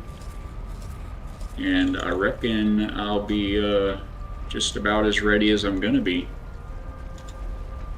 Alright guys, here we go. Get my thundering bighorn axes out. On to the Ashlands. Oh, I'm a little rusty, a little nervous about this. The Ashlands, for anyone that doesn't already know, is currently the final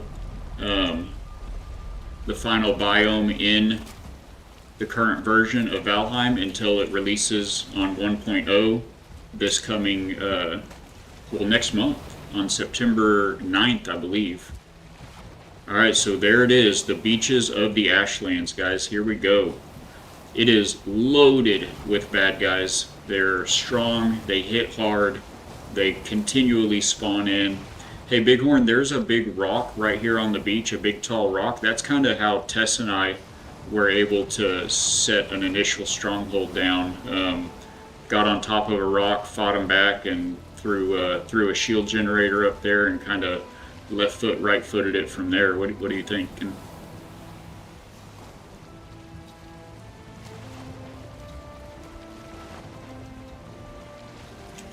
Yeah, this may be a good spot. It's a very similar rock.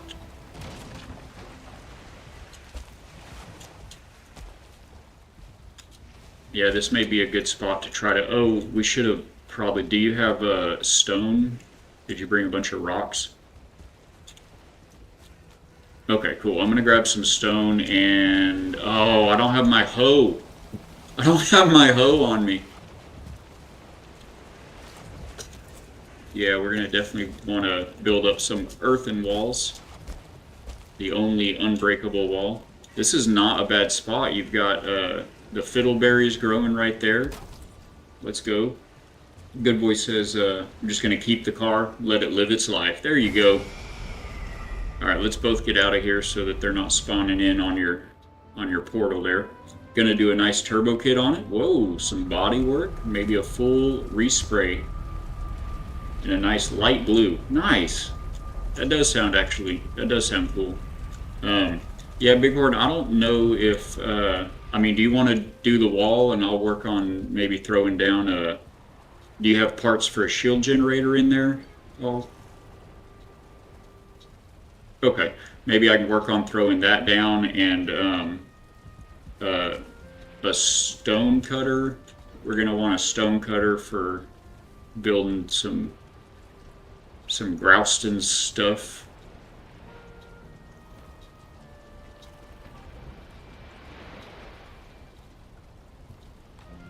Just get like a wall.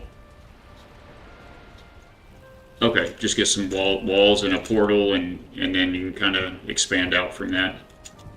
Sounds.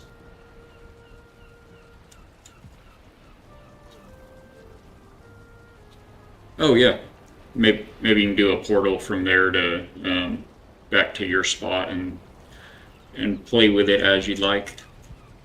Okay, cool. He's gonna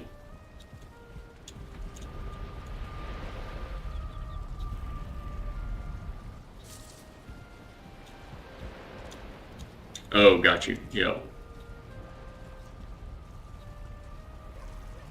Yeah, have one you can just throw down with the quickness. So we're doing a little portal shuffling right quick, guys, and then we're going to get back into the Ashlands, try to get some walls raised up around a little area so we can be secure. I'm going to try to get a shield generator down, and we will go from there. Then Bighorn's thinking that he's going to jump over to the base in the Ashlands that Destroyer and I built. It's got kind of everything you'd need, and he'll slowly just kind of portal back and forth and build up a stronghold down there. Oh, are we going? Oh, we're going through a portal down here now. Or, I guess I missed where we're going. Oh, A1. That's where you went. Okay. Got you. You went back and renamed the other one A1. Oh, okay, so there's a Bighorn. Let's get our hands on some parts for a shield generator. Oh, you already put the shield generator down. Okay.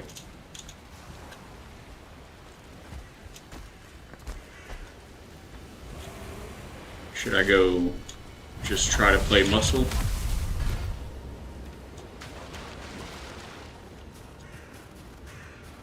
He's pointing out there's a charred marksman right down here somewhere. Oh, right there.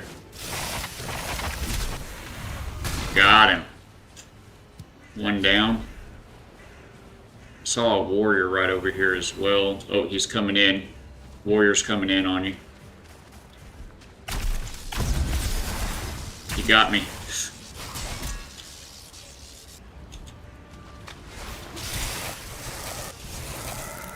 I keep missing my lunges. He broke my shield.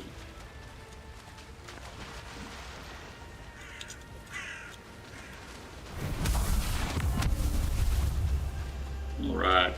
Yeah, so what are you thinking? Like, you could raise some rock maybe from like right here at this...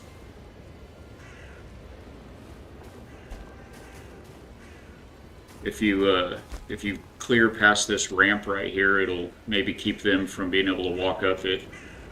I could at least chip away at this this ramp section right here, keep them from coming up and over. There we go. Take these little ramps off the bottom here. If the mobs have any, they call the bad guys in this game, y'all, mobs. If the mobs have any path to get up to you, they will find it. Oh, you need help? Vulture. I wonder if there's a vulture nest nearby. That's 2 vultures down. Oh, we got a marksman here. I'm going to search the area right here for a vulture's nest. Or were they come in off the sea, right? Get some bones in that shield generator. Okay, I'm going to search around a little bit, see if I see it. Nice. Oh, we're actually close enough to the ship, he might attack the ship, huh?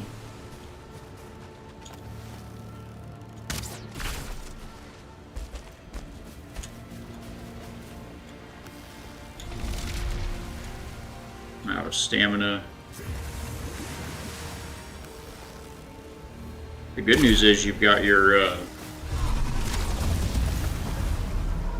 workbench so close you can just repair the ship.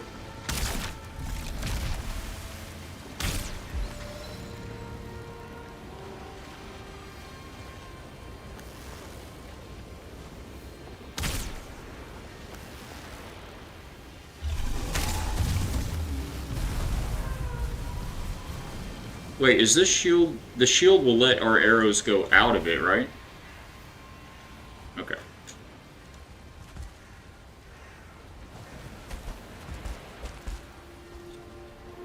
Is he... Yeah, he's dead. Okay. I'm gonna keep searching for that nest. I don't see one, though, the vultures. I think they were just because you know they come. Oh, here it is. Is this it? No, this is not it. There's a charred warrior right here, though.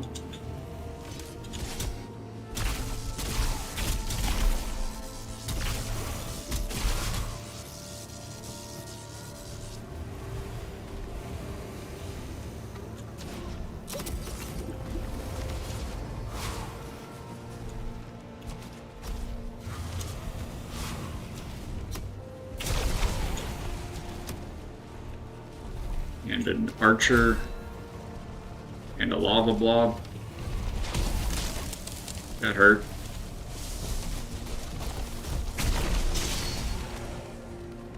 Better take a fire resistance mead.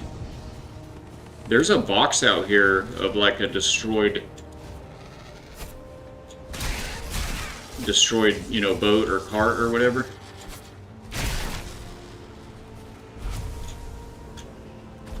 It's weird. It's got, oh my gosh, it's got Hildir's silver chest in it. That's very strange.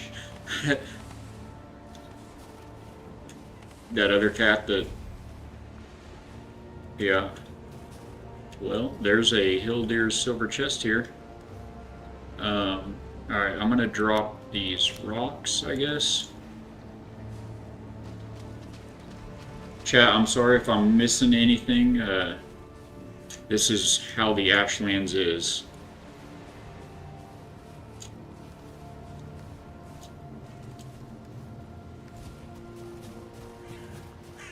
I've got most of the ramps knocked off the low side of the rock over here.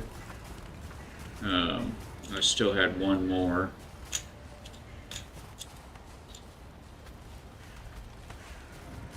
Picking up plenty of grouston. I don't know if they can get up this point or not, but I'm not going to take any chances for you.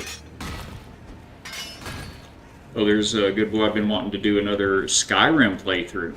I heard about that game a few times. I ought to watch some videos or something. I don't know anything about it, brother.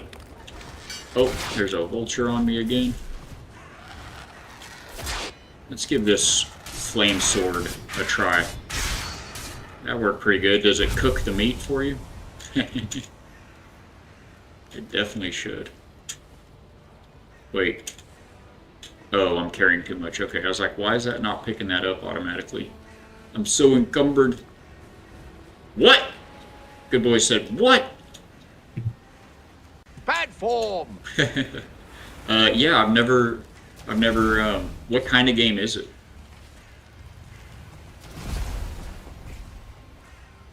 I'm gonna just throw a bunch of stuff on the ground right here, sir.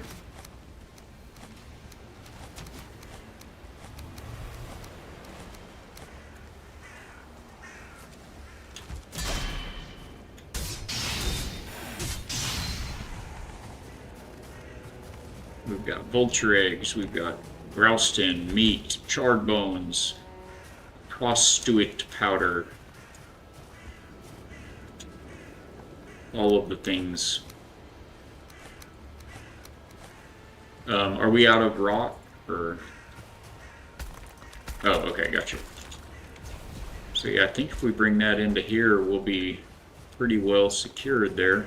I don't think they can... I can chop that one.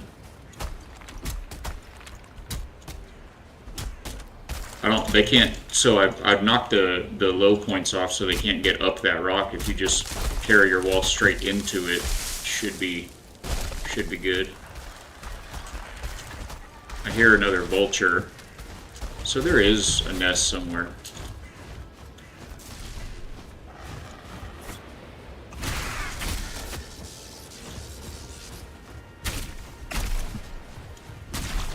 Oh, I'm gonna break your workbench trying to... Thank you.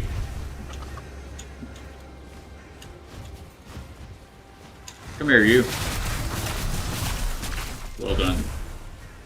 Alright, I'm gonna go find the nest while you're getting that wall wrapped up.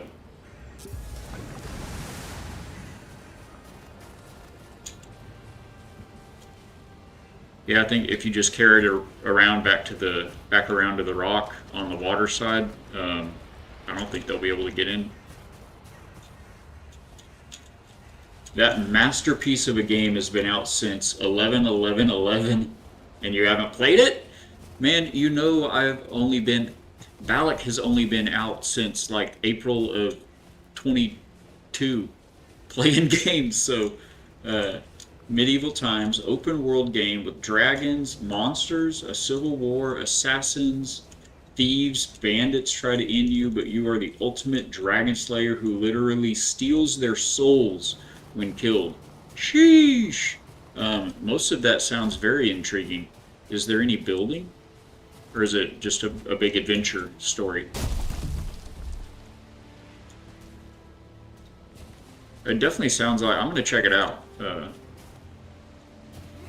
And it was Skyrim. Is that what you said? Yeah, Skyrim. Okay. Oh, there's a 1-star charred warrior right here.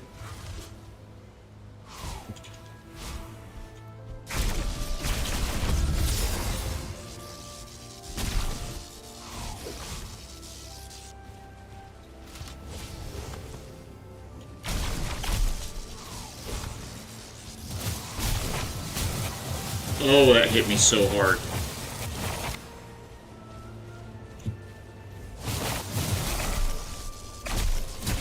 Oh man, whew, that guy hit me hard. All right, looking for, where are we, by the way? Oh wow, we're pretty far. Thank you, sir, for the shield. Yes, but only one house, and you don't really build it. You get resources and pick a few options between blueprints to its many different wings. I can get behind that.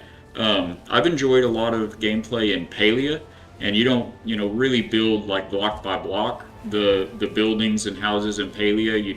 There's just kind of some set houses, and you put them together, and then decorate them. And I enjoy all of that too. I'm just not seeing a, I mean, I think this was actually a pretty good place to land, Bighorn. I know it feels like there's no such thing as a good place to land in the Ashlands, but I don't see any spawners like charred warrior spawners or a vulture nest around here. And you've got that tower right there that's going to keep growing the berries for you. You've got smoke puffs right here on this rock.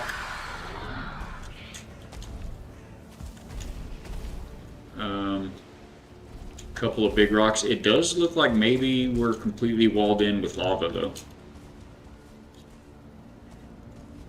I'm gonna get a little higher right here to take one final look around here.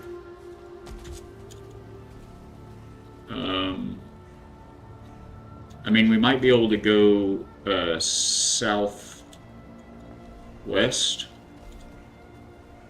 around it, but oh, I don't know. It looks like it's like beach to beach as far as I can see. Well, no, we can go northeast. Yeah, we can get around it. We're not walled in completely. There's a Morgan way northeast over there.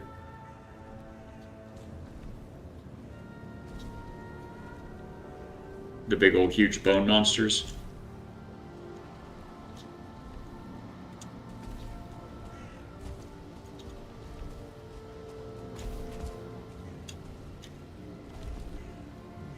Oh, okay.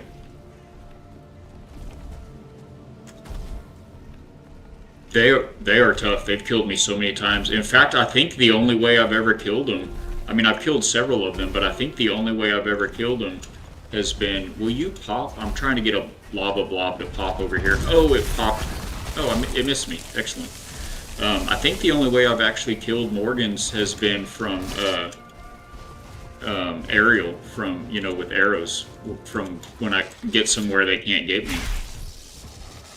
Either like on the walls of our fortress or, sorry, I've got a vulture. They're just hard to hit. They're so squirrely. Welcome aboard, Captain. Yoshi! Good afternoon yourself, my friend. How are you doing, brother? Good to see you. I always see your I'm live announcements like the next day on the Rumble Christian Alliance.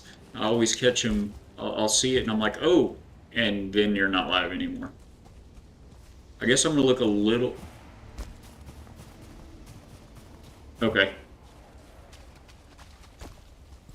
Not the best idea to. Okay. There's.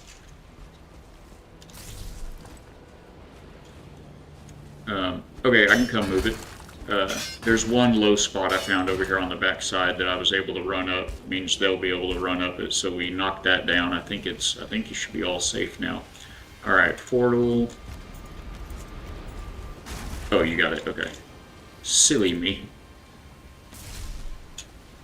So we want to go home and sleep, you think? You're barely awake?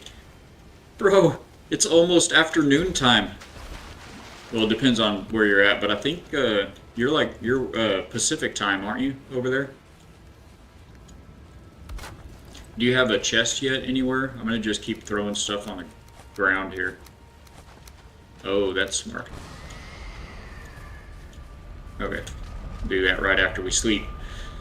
Also, Skyrim is very cheap on Steam right now, so if you're gonna play it, at least buy it for late. I'll do that today. I'll do that, good boy. I'm gonna do that. You know what, chat? Next week, Skyrim. I'm just gonna jump into it. I'm gonna take your word for it. Bighorn, have you played? Right there, thank you. Yes! East Coast. I was only a couple thousand miles off, Yoshi.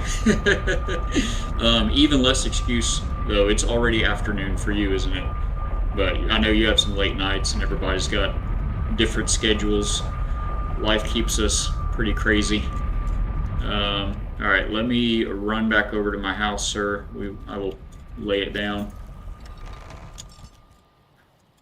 So in Valheim chat, you don't want to be running around at night if you can help it. Certainly not in the Ashlands.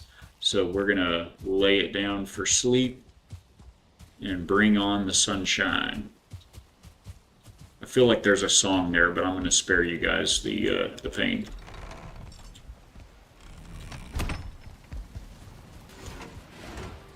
Hey, look, it's IB Yoshi's bed. I'm going to lay down here next to your bed, Yoshi. Plus the game is less than 15 gigs of storage. That helps. Yeah, it sounds like something I would enjoy for sure. I'm not crazy about eating souls, even of the evil ones, you know. But it's just a game, you know. But the rest of it sounds very interesting. Look forward to it.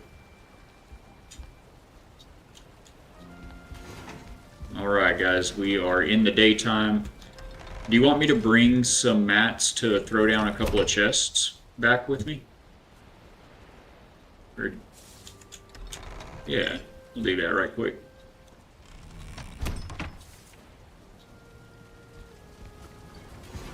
Okay, so just bring some. Oh, that's not a stone. That's not a stone portal. Do you want to throw a stone portal up, like from your base to your Ashlands base, so you can build out everything you need over there?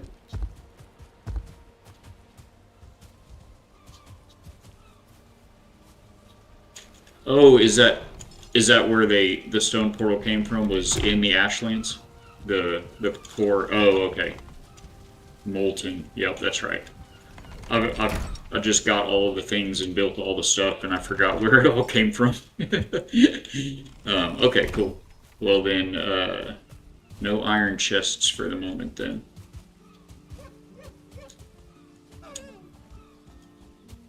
Bighorn is a honorable gamer. He wants to do the things for himself, and there's a special. One of the things about this game, guys, is that you can't use the portals to transport metal ingots or metal ore, and a lot of the good stuff requires metal to build. So you have to sail it around on your boat. And or wait, you didn't bring iron on the Drakkar? Any iron or copper or anything for? Oh.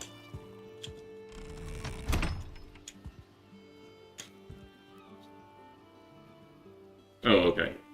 You can use, yeah, and you can use the all of the goods that are in there. It's all community loot, anything that you need.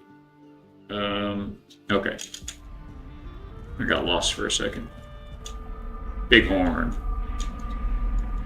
It is very fun. Don't try to mod the game. It's so complex to do. I'm self-taught, but the base game is so good too. That sounds good. I mean, I'm fairly proficient. Thank you, sir. Fairly proficient with the world of modding.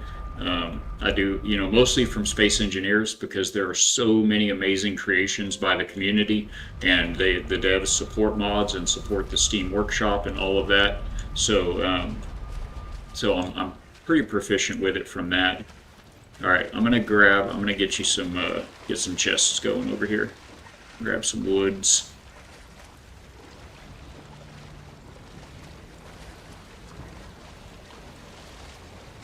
If anyone in chat is wondering, this red sphere around the new base location is a shield generator, and it stops projectiles from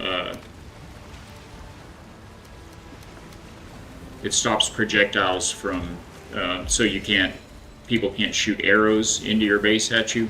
The main reason it's here is because all of these lava pools in the Ashlands, they spew out lava. And can I get my build hammer maybe? There we go. They spew out lava, and the lava will light your base on fire.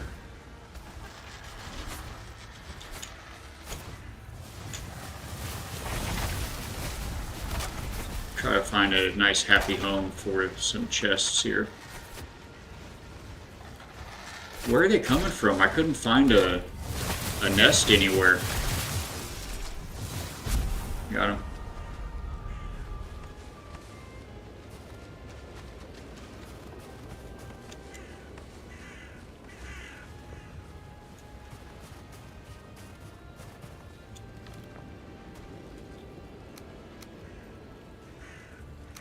It's the wrong game, Bellet. Oh, okay. Yeah, they definitely just spawn out over the water, so you may end up just kind of having to deal with them. No.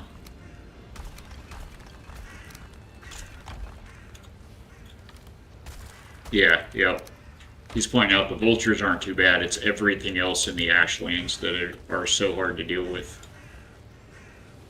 And that is a fair point. All right, I guess I'm going to try to get a little bit of sortage going to some degree for you here.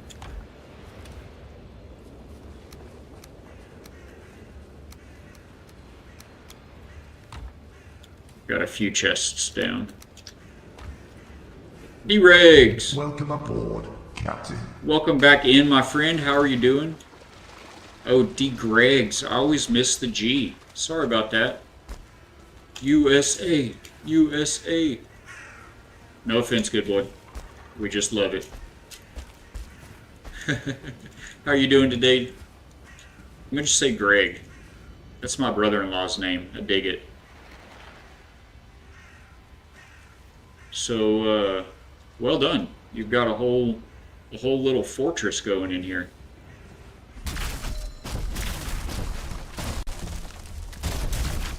Get you some ash wood.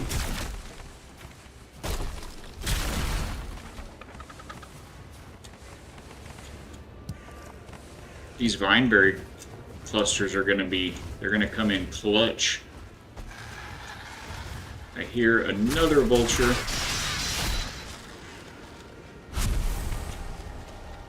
The what? Oh, I was half listening.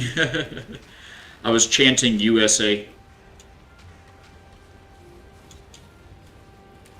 Is this other, wait, how do you, oh, you just hold it to stack, I remember now. Is this other workbench up front here to repair the ship? Oh, the wall.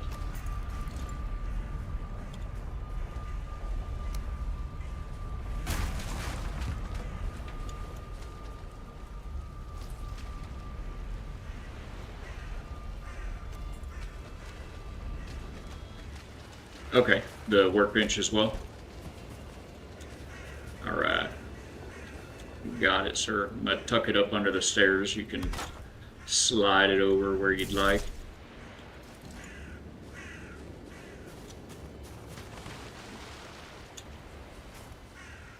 And we got a spare workbench out here.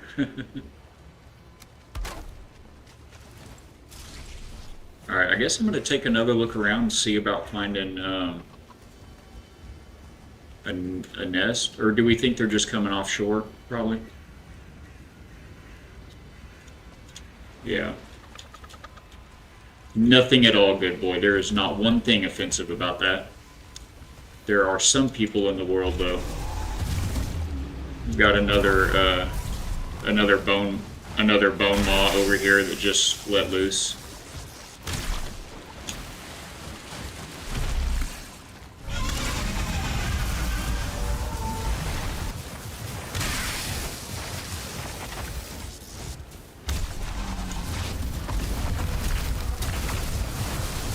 Oh, and I'm almost out of food also, I didn't notice.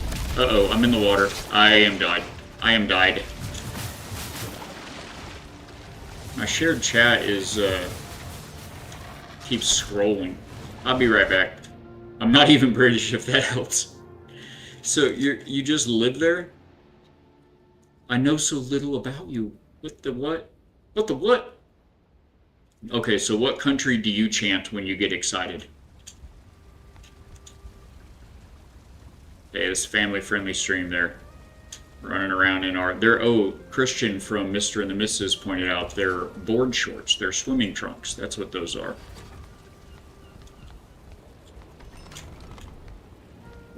Welcome aboard, Captain. Destroyer. Welcome. Bone Maw is bone meal. Bighorn has vanquished the eel, the super eel. Well done. Hey Tess, how are you doing, my friend? Welcome back into the factory. Good to see you. We have just did a Bighorn beach storm. Tess just popped into chat, Bighorn. He's like, hey, what are y'all doing? For any of you that don't know, Destroyer is the Viking extraordinaire in Valheim. Seen the man do amazing things. I just live here, actually Polish. Oh, nice! That, in my book, is better than British. I love everybody, but for what it's worth, that is better.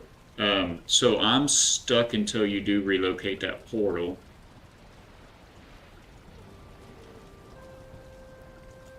The A1.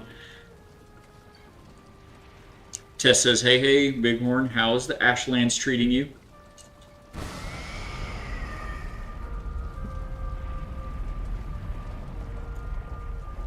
Oh, okay. He hasn't died, unlike Valak, but you know, everybody's got to be good at something, guys. He did find a fantastic place to make landfall, though, in my opinion. There was this big rock right here. There was this fortress right there. There are no spawners in the immediate area. It's been pretty good. Oh, thank you. Bighorn's gonna give me a shield, protect me from that hot water a little bit. My bag is right there. Got it. Yeah, just got everything. Just enough.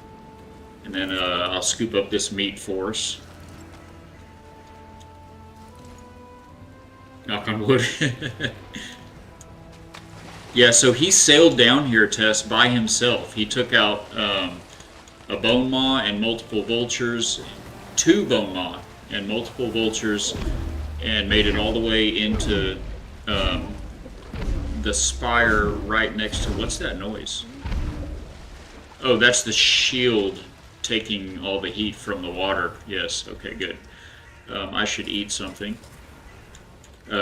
Anyway, he set up a portal on not this spire, but the one right back, like a couple of spires back from the beach, and set a portal in a nice safe spot right there. And then we brought her on in like 30 minutes ago or something. Don't you be dying, Balak. That is solid advice, Tess. I'm gonna start listening to that from now on. Am I? I am over encumbered. I have way too much bone maw meat in my pockets. We'll throw that in there. That's the wrong game. I always hit the wrong buttons for the game I'm currently playing.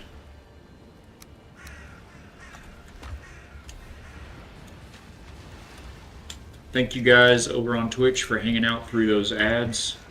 They do help support the factory, keep these machines humming. Let me up. I'm gonna go fight this charred marksman. Hey Tess, look what I got.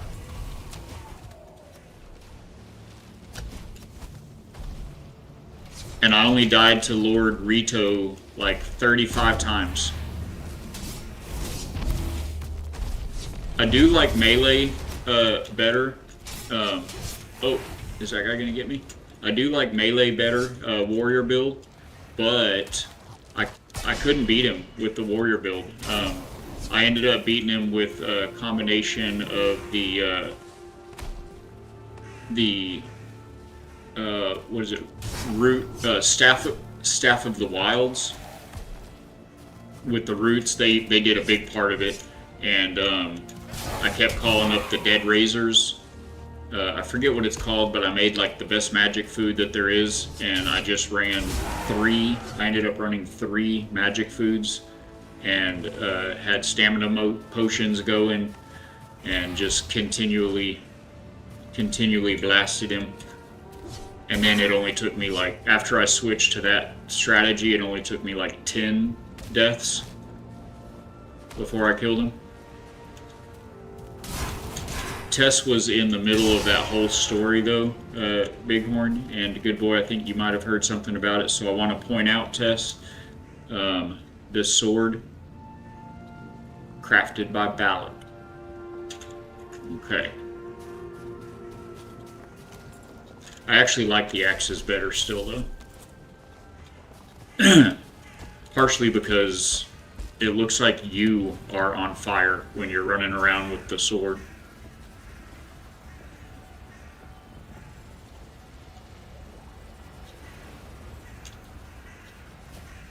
What else can we do here to help out? There's another bone moth right out there. Yeah, he's not aggroed on us, but he's not too far out.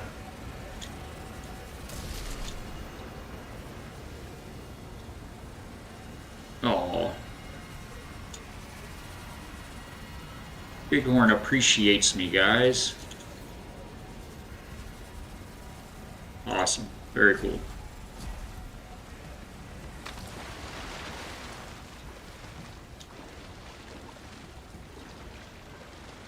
The wall raised. Yeah. When we're able, we need to get you, I think, maybe a floor across here. Or, I don't know, do you want to chip off some of this? Well, no, we probably shouldn't chip off some of this rock, because this stuff breaks like huge, unpredictable chunks when you mine it. I'm afraid it would expose your wall there. And, I mean, we could carve some of this out on this side safely, but we're just back into the water right here. So it's big enough to get started. Yeah. There's not too far across the lava to the south is a big fortress type structure that right over there. Maybe you could repurpose part of that, like southeast from us. You can kind of see, oh, there's a flame metal tower right there too. Of course, it wouldn't be like a straight shot from here. We'd have to go way around the lava to get to it. But or if we can find, I think there was an Askven. Sorry, let me get out of your way. I think there was an Askven that I saw not too far to the northeast. I could try to go dig a pit maybe and get you an Askven. Then you can just ride across the lava. That like changed the game for me when I was going after this fire sword. The fire sword, Oh, I didn't mean to spoil it, but yes, I wouldn't have guessed. I wouldn't have guessed that either, but somebody told me that, and I was like, what? And then I tried it out, and you just feel so overpowered when you're riding them across the lava like that. It's like, let's go. Oh, there is a spawner right over there. I see it now. I don't know why I didn't see that before. It's just, I'm gonna try to go bust this. Isn't that a spot? Oh, that's just a lava blob that was near the coast.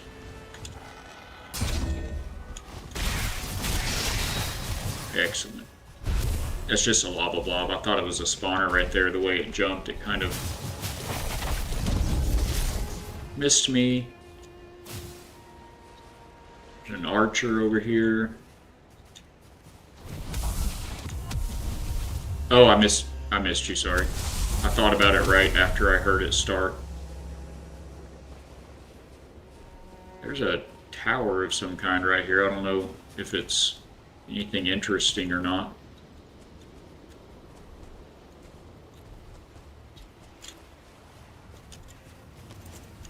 I've got a bow.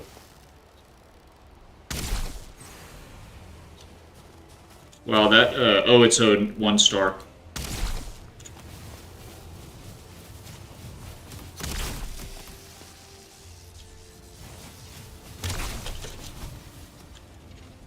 Alright, I'm gonna try to get the marksman.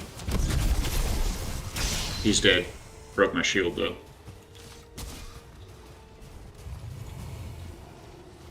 Come on, stamina.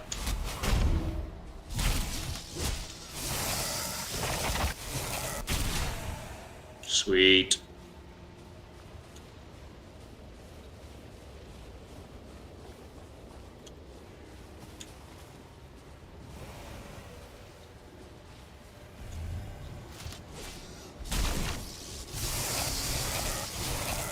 I was just out of range of him with every single swing that I took.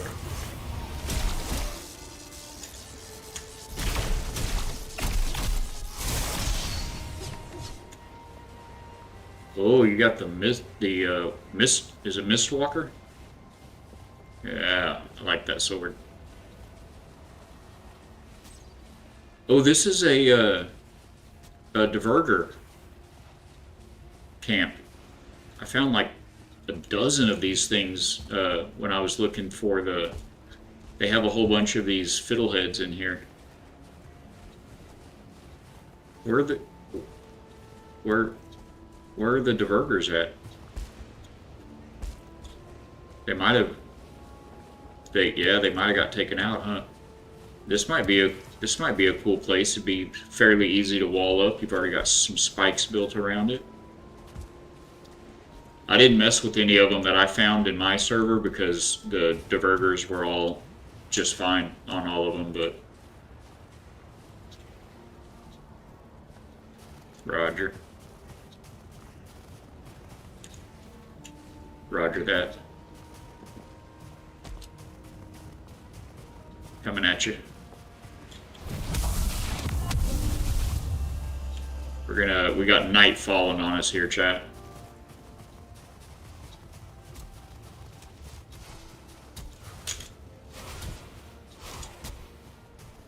Who's fighting what? Oh, oh, there's the diverger. They were fighting a diverger over here. Did they just kill him? Oh, not yet, but they're probably about to.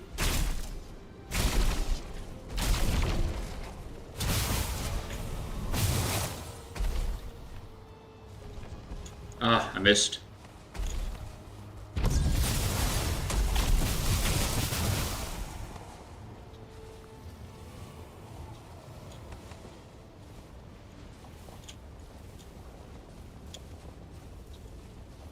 You got room for those, or you good?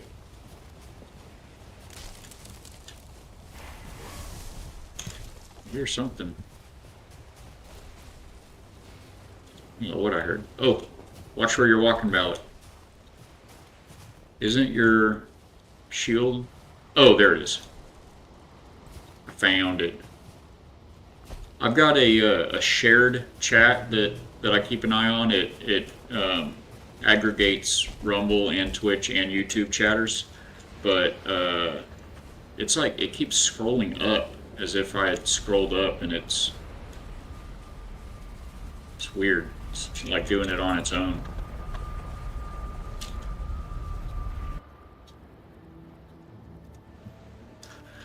Strangeness.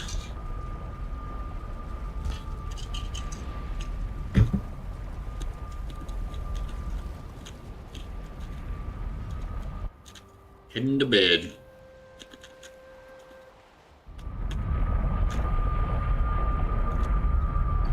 Maybe I should throw down a portal in my house over to out there.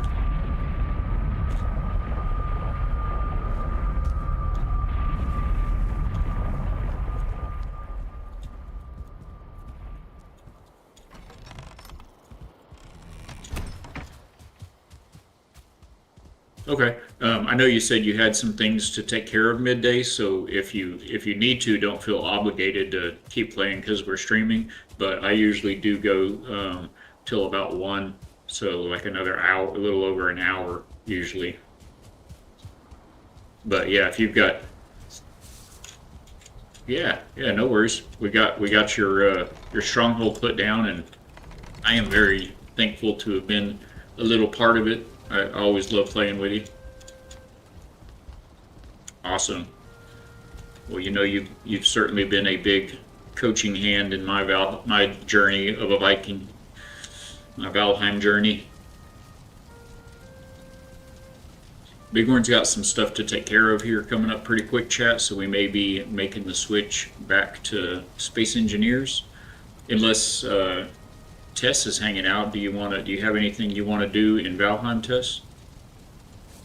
I'm down to stay in it if you'd like, but otherwise I'm gonna hop back into Space Engineers and see about getting our tug ship repaired.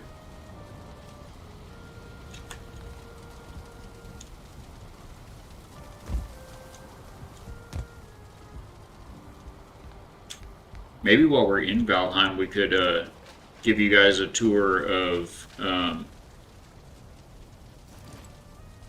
the Ashlands base, the fort that I built on my server.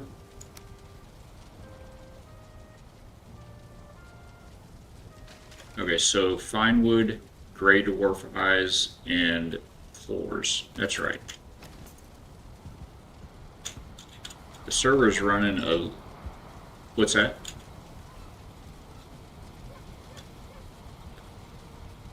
Oh, I need to bring them...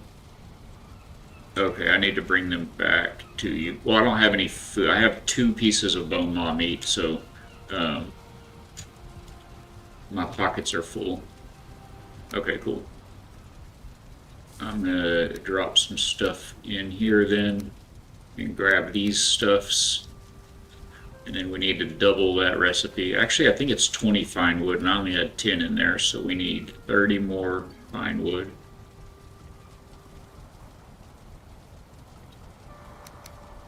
Roger, roger.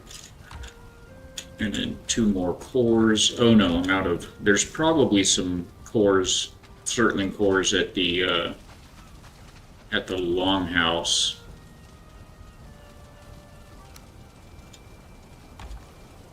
Okay. Oh, at your house? Okay. Yeah, if you've got, yeah, that'll work. I'll just grab a couple of those there. Oh wait, but I'm not... Yeah, I still have to go through there, of course. Let's be silly.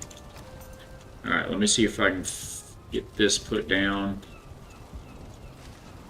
I used to have a portal right here, but these things are really finicky. I don't know why they don't want to place on the stone floors. Or if it's intersecting the ceiling that's... Good Boy says, are you able to send me an invite link to your server on Discord again? Absolutely. The link on... Wait, what was that? It scrolled on me again. The link on your about page on Twitch expired. It should be a community good forever link. Yeah, try... I can definitely do that, Good Boy, but just for my reference, try !socials and check that link. Make sure it's good. Or actually, if you just like 3 messages above your message, there's a link. Should take you there all as well. And I'll check out that about page link after stream. This thing does not want to place anywhere. I'm just going to put it right outside.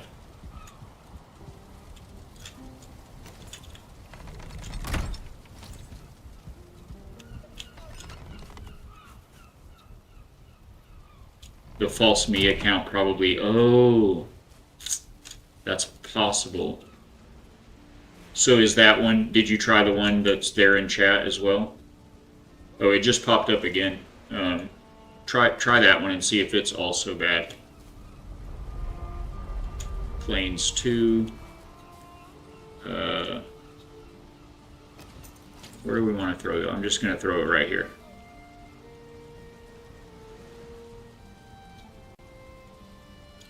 I had people join yesterday. I had people join yesterday from the stream, so that's still expired.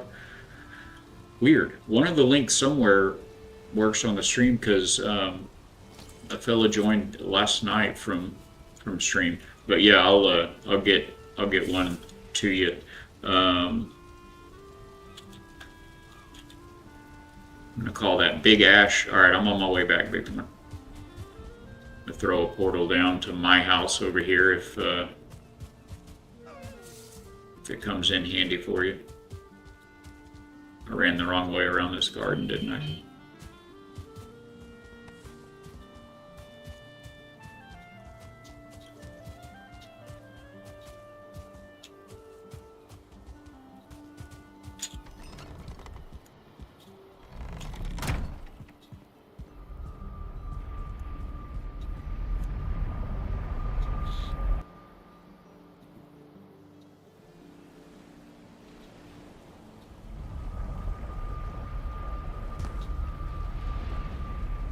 Oh, sweet. Thank you. Well done. It is right here. Thank you, good sir. Cool. I'm gonna empty the hold. Empty the boat hold.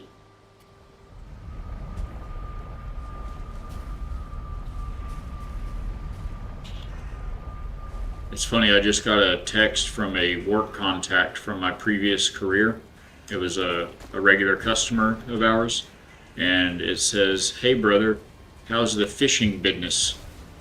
I've never had or been a part of any fishing business. I think he may have the wrong Balak. You got them, huh? Trying to get this portal down up here.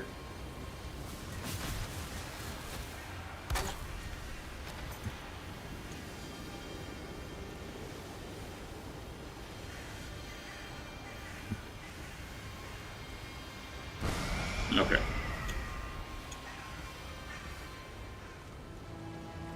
Oh, I missed the jump. I'm gonna pull the ship in just a little bit so we can pop up into it. Romans 10:14. Welcome aboard, Captain. Welcome back to the factory, my friend. Thank you for the clock in. Putting those cogs to good use. How are you doing? I hope you've had a blessed day.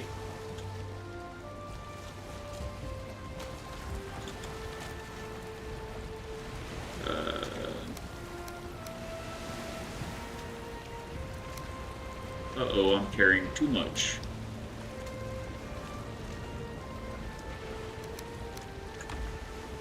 Oh wait, I never put my belt, my Mega Man belt back on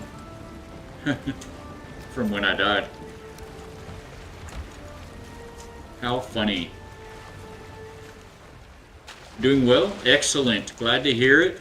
Glad to hear it. Oh, you guys, I don't have you on Stream Elements yet there, Romans, but Romans 10:14 is another fabulous, fantastic Christian streamer here on Twitch. He's on Rumble as well, so you guys drop him a follow, check him out. It's a really good community, active with his community over there.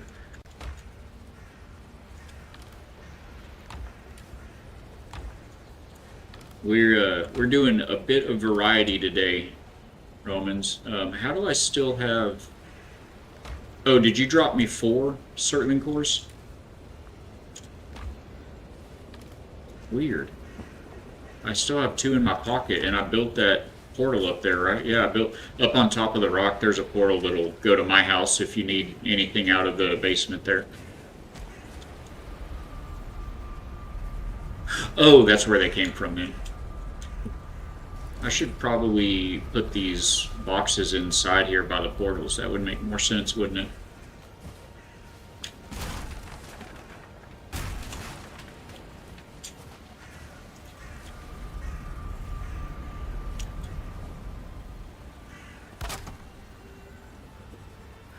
Nice.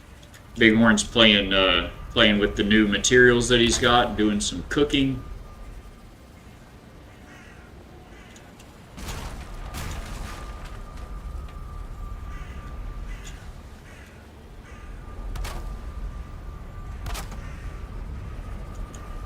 Missing requirement. Haha, that's funny.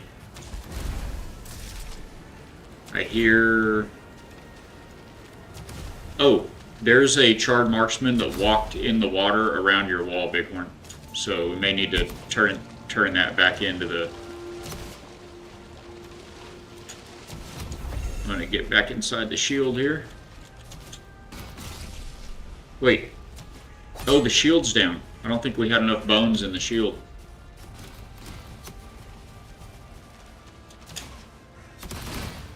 And I don't want to go out there to fight him because it keeps putting me in the water and I drop my weapon.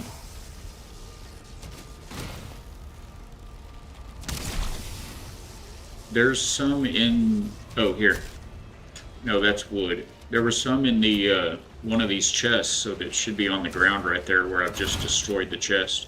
Oh, I'm out of arrows too. What in the world?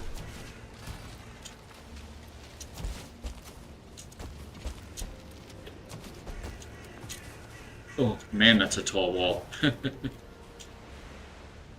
Okay, he should have to come back around this way now.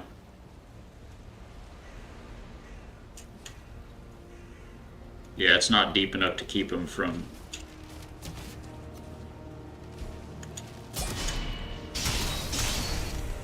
Alright, one less charred marksman.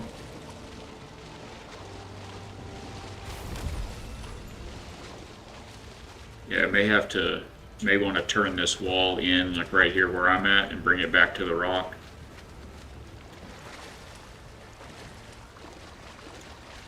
You are very welcome, Roman. It is fantastic to have you in. That's fine wood. Just want wood. There we go.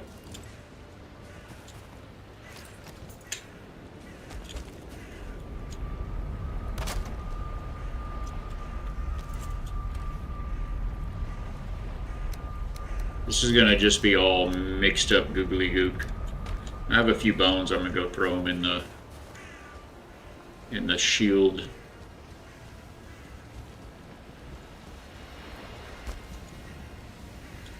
Oh, it's full.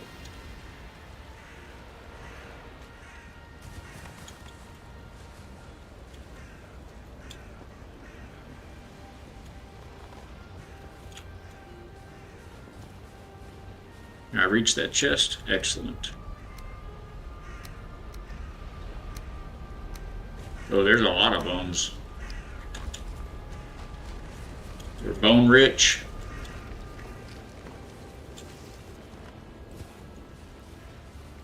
Alright, so I moved a few chests inside here to the inside.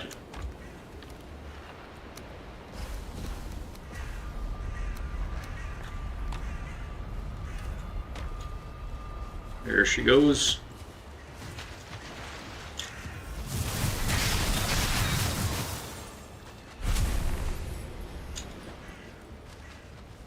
Have you played Valheim before, Romans?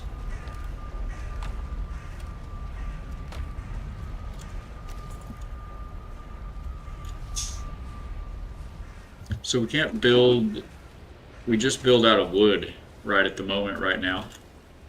Welcome Here, aboard, Raja, welcome Captain. in to the factory, my friend. Good to meet you. I'm Balak. We do a family-friendly Christian variety game stream here. So glad to have you in. How is your weekend going so far? I hope it is as exciting or peaceful as you would like it to be.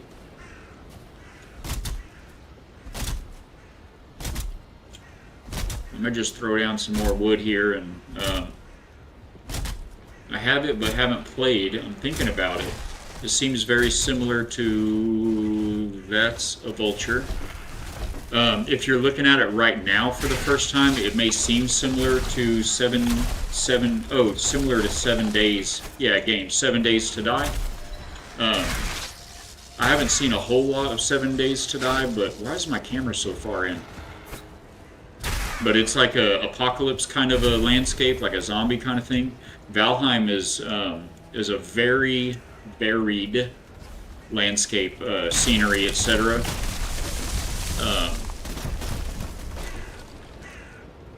Let me fill my belly here. This is just like the end game biome that we're in, and it's this big, it's called the Ashlands, and it's all scorched earth and lava and volcanoes and everything. So it's very dark looking, but there's a whole lot of... I don't know why I'm doing that with my war axes instead of the wood axes, the chop the wood axe. There's a whole lot of the game that's really pretty. Meadows and forests and plains and things of that nature, but the last couple of biomes are a little rough. The game itself is incredibly rewarding. It's a very grindy game and makes you really work for... you've really got to watch your progression and upgrade, your skills, your food, your weapons, armor, all of that as you go before you get too far, or the game will put you right back in your place with the quickness.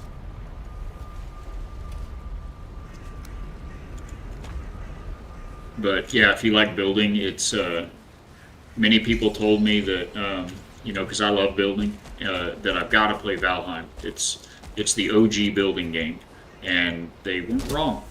We built some pretty neat stuff in the game. I think it's been a lot of fun. It's a different building system than what I'd been used to from some other survival games, but very workable and a lot of fun. Very rewarding. FFG has a Forged Faith Gaming has a server, so you may give it... what's happening? You're dead.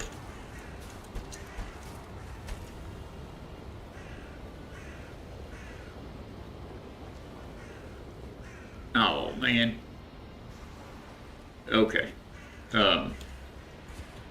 The Bighorn just fell to a charred warrior right here by the base. In the water too, that does make it tough. But yeah, I didn't know, that's Faith Forge Gaming, right? Their Bighorn, it's so strange with the warriors.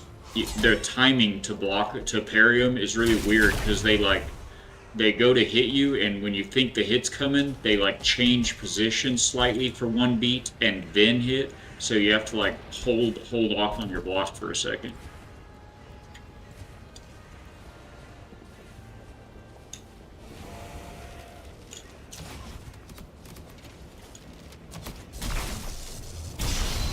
Alright, we've got the land cleared out here. The warrior and another archer are down and out. So it should be... Let me take a peek around to your side of it, the wall. Yeah, you're all clear there. I mean, you're in the water a little bit, but other than that, you're all clear there. But yeah, Romans, look at this place. The Ashlands in Valheim, it's insane how... I mean, it's covered with this lava that's all instant death. The lava randomly shoots out big fireballs. It has these charred archers and charred warriors all over the place. I have very late game armor and weapons on right now, so it's kind of makes it look a little easier than it really is, but these guys are very tanky. They hit really hard. But man, you got to come get this wood, this charred, it's called ashwood. You got to get this ashwood to get like, to unlock the coolest building blocks in the game. Gonna try to slow cook some ribs. Oh, Arija, hop into the factory Discord and put that up. It makes me salivate just seeing them. That sounds so good. It also reminds me of a comment from last night's stream. Somebody in the chat said, I don't want to let my stamina get too low out here in case I get attacked. The enemies are pretty non-stop in the Ashlands. Anyway, somebody said we were talking about the food in Space Engineers, and a lot of it is, oh gosh, a lot of it is algae based. Are you gonna pop, sir? I need you to pop. Like right here next to this guy. If you get close enough to these things, they'll pop. Why isn't this okay, I've got, oh gosh, there's, okay, I'm leaving. I'm out of here, run. There's a 2-star charred warrior right there. 2 stars. That's time to go home. That's time to go homeland.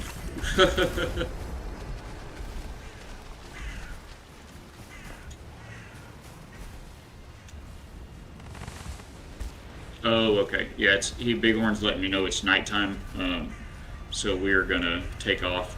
Yeah, with this wall that you've got built up here, Bighorn, they shouldn't be able to touch you or get in here to it or anything anymore now that you turned it into the rock, so I think you'll be good no matter what. But yeah, you got to get you a little bit of a roof, a little bed here, and so you can start shuffling back and forth.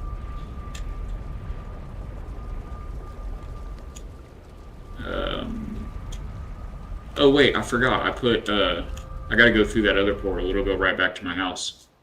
Algae jello? They're missing it. It's missing from the Space Engineers cuisine, but algae salad is in there, and algae crisps, and a few others. Oh, I can't quite get up that wall.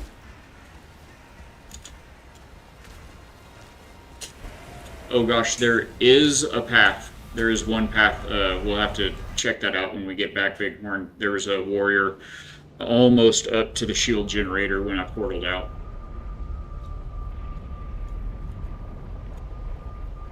Welcome aboard, Captain. No, sir, we don't. Supersonic saved by grace. Hello.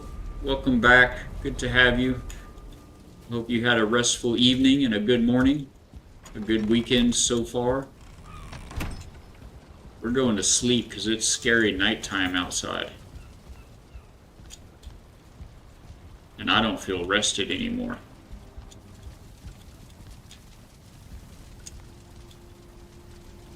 Yeah, this is one of the houses that we built in this game. I know you can't see a whole lot right now from this view, but I am in bed. Oh, okay, got you. Bighorn's got some pies in the oven. So good. Good to see you guys. Thank you all for hanging out with us today. We still got a little bit longer to go. We started out with some Space Engineers and shifted into some Valheim to run into the Ashlands with the legend Bighorn Crag.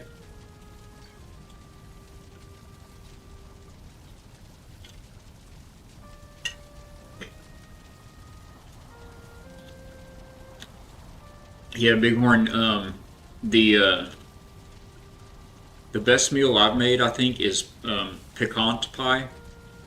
I think it has Askvin meat and vulture meat and smoke puffs, if I remember right. But anyway, it's something like that, and it's 105 health and 35 stamina. Sonic says, have a handful of things I've been watching, but I don't want that to be an all-day venture. Got you. Yeah, you don't want to waste away on the couch all day. What was that big one? Askvins yet. Yeah, we need to go find one of those next, I guess. I think that's all that you're lacking. When you get, well, that and the Morgan. Ugh. But when you get the Askvin hide and the Askvin meat, it'll unlock some neat new stuff. And then the Morgan has Morgan sinew and Morgan heart. I need to repair. I need to make some repairs real quick.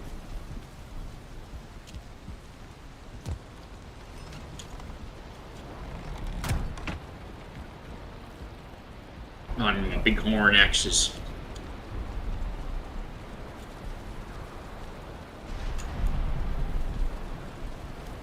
So stormy out.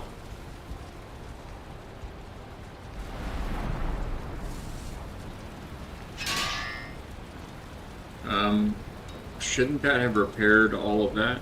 Oh, that stuff's made at the regular forge, not the black forge. So that's down here. Ooh.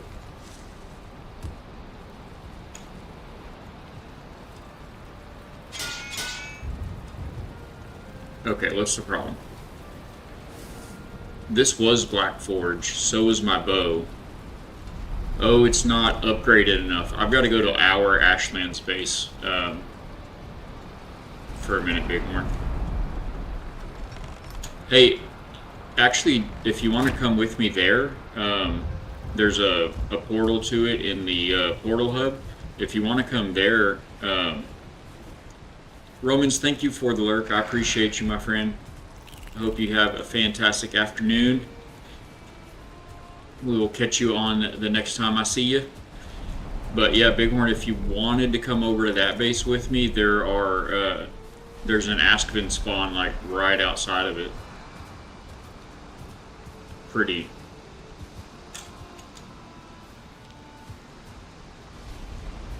Cool.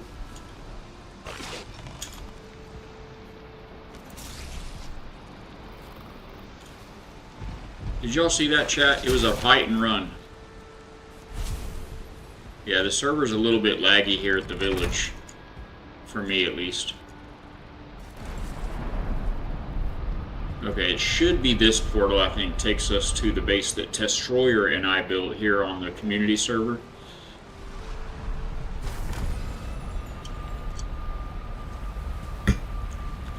Yes, sir. Yes, sir. Yes, sir.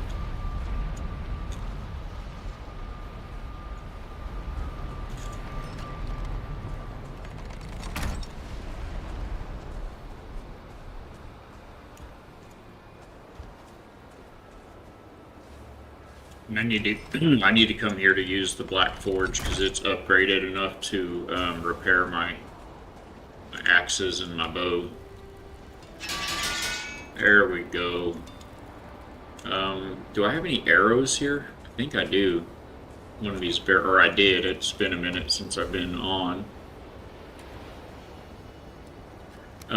It's called Ashlands on the same side of the room as your new portal.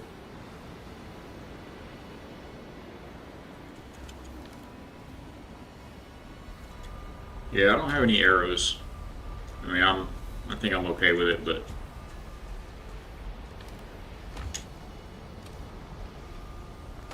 that's magic food.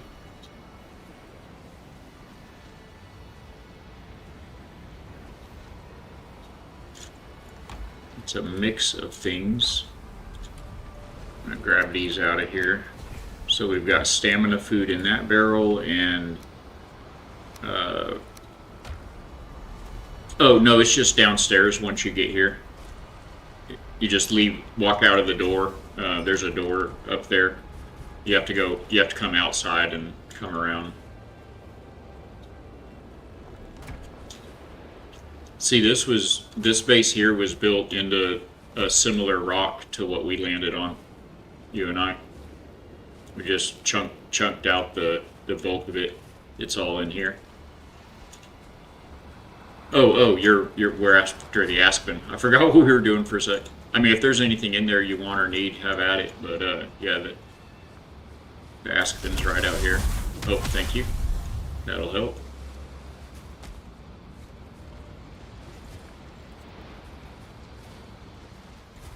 Right there.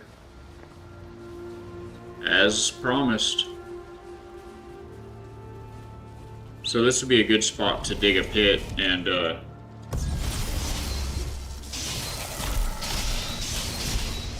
sweet. Chew that good Askman stuff. This would be a good spot to build a pit and lure them into. I think I'm gonna try to, yeah, that archer's right there. Cat jam! Let's go!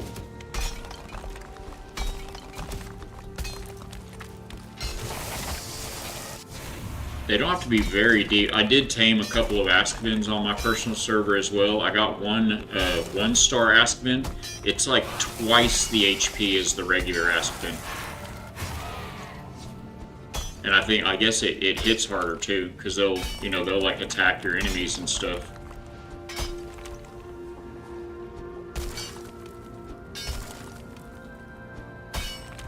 So guys, I learned the way to tame hostile creatures in this game is dig a little pit like this, and then build a walkway out over the pit, aggro the bad guy until it, to get it to chase you, you walk out onto the walkway with your building hammer out, let it come out to chase you, and then you jump off of the walkway.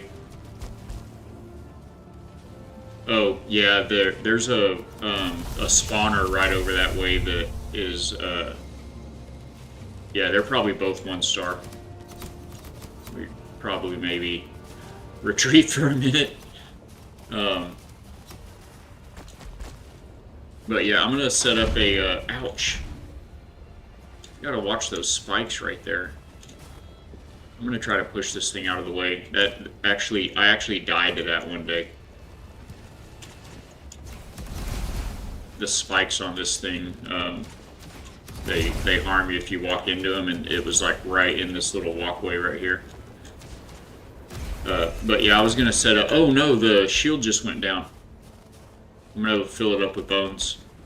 It's right down here in the corner. We've got a box of bones right next to it.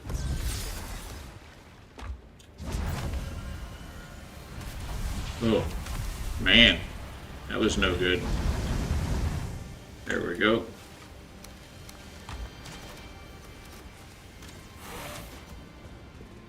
Yeah, I don't have any ranged attacks, or we could stand on this wall somewhere and take them out, but I can't. I don't know. So can I build floors out of this, right? Yeah, okay. I might need, you don't happen to have any regular lumber in your pocket, do you? That's gonna be too far away. Yeah, I kinda wanna get you a ride, man. Or, I mean, you don't have time, or do you have time? Okay. Okay. Well, there's a pit right out there if you, and I'd be happy to jump back on with you next time if you want. Just message me in Discord. But if you just build a couple of, well, you know how to do it, right? Yeah.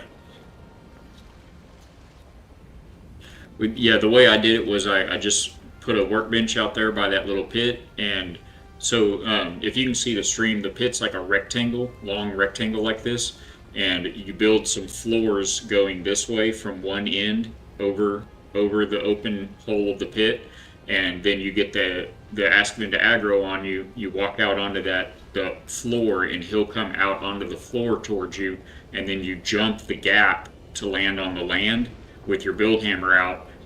You jump the gap, turn around, and destroy those floorboards, and he'll drop into the pit. So yeah, I haven't done one of the golems, but yeah, I've seen the pits that you did. It just doesn't take anywhere near as big of a pit because they can't get out of it. So that little pit that's out there would be fine. And this is interesting. I found this out accidentally. when I was taming the 1-star Askvin, the as soon as they get a little bit of the hearts floating up above their head, I'm gonna probably just go back to my house to log. I don't know. This is a fine. This place is fine to log to. I'll just set my spawn point here. But anyway, as soon as they get the hearts starting to float over their head, you can get in the pit with them. Like it'll be like 10% tamed or whatever, but they won't aggro on you anymore. You can get in the pit with them and be out of sight of aggro of everything else around, you know. Yeah, you can get right up next to them as soon as you see the first heart come up. I fell into the pit that I had dug and didn't mean to, and I was like, wait a minute, well, this is fine. So there's that for references.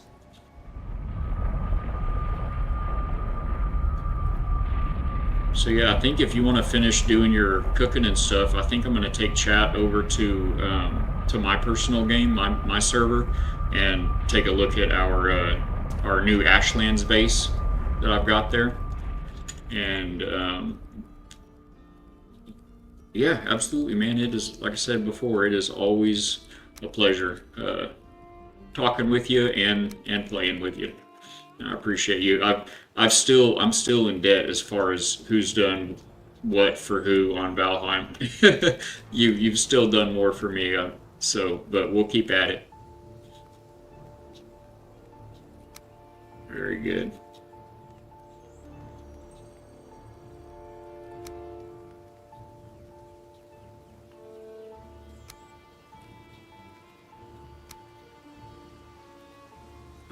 Nordic Hope. Nordic Hope, y'all.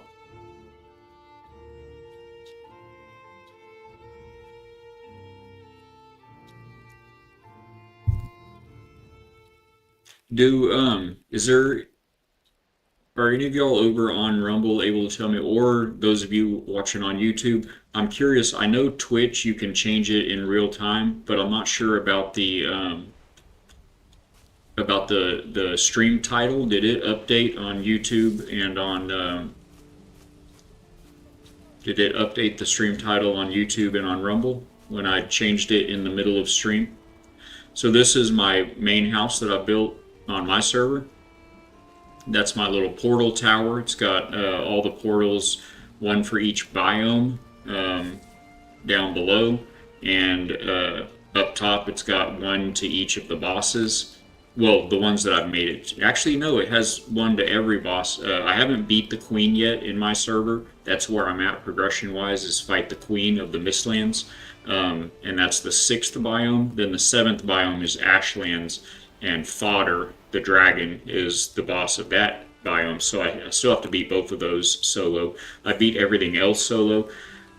I did go to the Ashlands, even though I haven't beat the Queen at the Mistlands yet, because in Fatbeard's community server, I did beat the Queen and make it to the Ashlands and get all of the gear and stuff. And I just wanted to build this fortress in the Ashlands here on my server, and I wasn't ready to fight the Queen yet. So I just kind of skipped ahead and I built the ship that is required and sailed down to the Ashlands here on my server. So that's where we're at. So up top of the portal, there's a portal to every boss in the game, as well as the traders. There's 3 merchants in the game. And then this is our boathouse that we built. It's a fully enclosed boathouse, big enough to actually sail the entire Drakkar ship into this slip in the middle. So you can bring your ship home. Here's the longship, the Viking longship here. And over on that side, I don't even see it down there. They're so tiny once you get everything else. I'm not sure where my carved ship is. The small ship goes right here. Also, how could that have happened? My cart is overturned upside down. I'm not sure how that even happens. It was sitting against the wall right there. Did a hurricane come through here? That's crazy. Can I flip it back over? Oh yeah, that was easy. That was weird. It was sitting right here the last time I played. Strange. That's for unloading all of your stuff off your ship, and then you can cart it back to the house here. Right up these stairs. Through this door. Straight into the storage area. So this is like my main base. I've spent the most time building out of all of the builds that I've made. I think this is the best thing I've built in Valheim. And it's just another iteration of the design I started with, and I've just been playing with it ever since then. I have the loot drop rate, the resource drop rate on my personal playthrough here. I have it set for 2x resources, so I get twice as much wood when I chop down a tree and don't have to break as many rocks to build big places. Because again, I've done the whole grind as it is intended on Fatbeard's community server. But and this is my my armory here. These three, the flame metal set, I'm wearing it right now, and the Ask and Embla sets, I do have those, but they're actually, wait, where's the Ask set? I don't think I made the Askvin set yet in this server. Actually, I have it in my armory in Fatbeard's server. I don't know if y'all saw it a minute ago, but I have that one. But the Embla set is in a box at the Queen, ready for me to go try to fight her and die, and it's going to be my backup. So, yep. But anyway, point being, the resource rate is double drop rate, so when I went through the whole quest of getting the fire sword, every piece of the fire sword I found, it dropped 2 of them. And so I actually have 2 fire swords. So I have this one that I'm carrying around with me, and I have that one that's on a flame metal pedestal in the middle of my armory. It's like a special item, special game item that you have to go through this quest to get. But this armory I'm proud of because it has every single weapon in the game and every armor in the game in this armory. Which that brings me back to the Askvin armor. I know I built it because I had everything in here built except for the head of this armor set, which is what I'm wearing on my head right now. Look at me when I'm talking about you. That's the Fenris hood. And then so I didn't have that head, and I didn't have the head of the Vilebone set, which I finally got. I had to kill like 35 or 40 Vile bears to finally get the trophy. And I was very disappointed. I don't know if you can even see it, but the helmet, the headpiece for this set is that right there. Can you see it? It's just a lower jaw. It's just a jawbone that like you snap on the outside of your jaw. It's like, it's a bone beard. So disappointing. The Vile is like this huge, awesome head. I figured I'd be wearing its skull as a headpiece, but it's just the jawbone. So anyway, both of these armors are in a box at the Queen, ready for backup because I anticipate dying a lot there. Yeah, so everything in the game is in this room. Even the early access axes. I was able to find both of those and got those built. Those are the 3 variations of these axes. Now none of these weapons are, well, with a couple exceptions, the ones that I played with and used. Otherwise, none of these are like, oh, excuse me, I'm sorry. None of these are fully upgraded. They're just built. I just crafted the weapon for the armory. And the same story with most of the armor sets here. Anyway, that's not what we're here for. Let's go ahead and close this door first. Don't need any uninvited guests. Let's go ahead and go to the portals, the portal tower. I have a transport portal from the storage basement straight to the portal tower. First floor and second floor. So this is the ground floor of the portal tower. We've got every biome here: meadows, forest, swamp, mountain, plains. We've got a stone portal that goes, I can change the name of it, and this portal either goes to the forge that I built in the swamps or the forge I built in the plains. And I have one upstairs, another stone portal that goes to the Mistlands forge and the Ashlands forge. And then I've got, you need those for if you're going to build a forge somewhere else, because again, you can't transport metal through these normal portals, but the stone portal here, you can transport anything through it. Then we've got the Mistlands and the Ashlands, and then I've got 2 farms, a farm in the plains and a farm in the Mistlands for growing crops from those biomes. And then this one goes to my previous base that I built before I came here and built this one. And upstairs, what is this one? Oh yeah, this is where it goes to the basement. And then you go up these spiral stairs with this custom marble column wrapped around through the middle of it.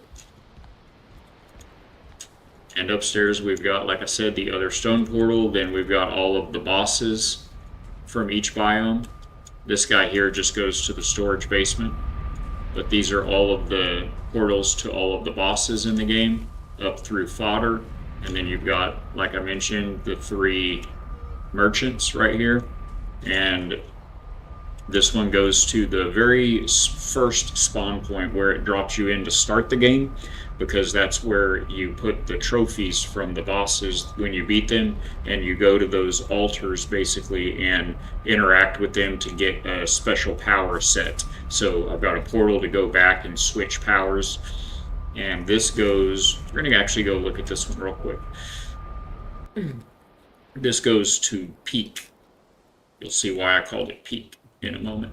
We do have an ad coming up on YouTube, guys, in just a minute and a half. Do bear with me on those. I appreciate you guys supporting the factory. Hang tight. I will be right here. We'll be waiting for you on the other side. So this is Peak. This is just a little tower, little building that I built. It's got these stairs in the middle. Got a bed to pass the night, a fire for the bed to work, and a portal that goes back to the portal hub where we were just a moment ago.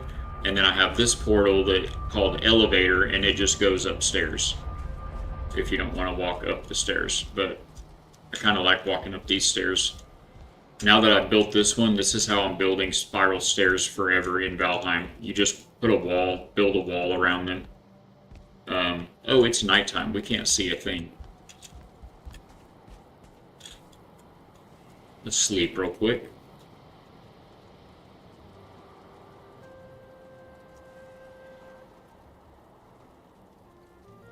What is it over here that keeps making that jump like that? Driving me batty. The chat scroll is like jumping all around. Okay, so now we can see a thing or two.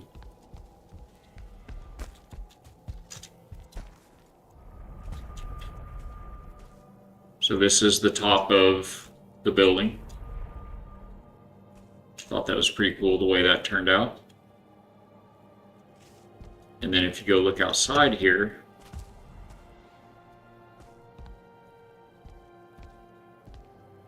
those are clouds, chat. It's kind of a little bit of a foggy morning out here right now. We've got a little bit of snow going, but you can kind of see we're right here. I can easily jump off of this and coast, fly all the, if I have the feather cape, it slows your drop. I can fly all the way down here to into the water. I mean, can't even see it from here right now. You can just barely see it through the way over there. We are ridiculously high. This mountain, it was crazy big when I found it. Took forever to jump and climb up to the top of it. And I finally got up here and I was like, okay, I've got to build a launch platform up here.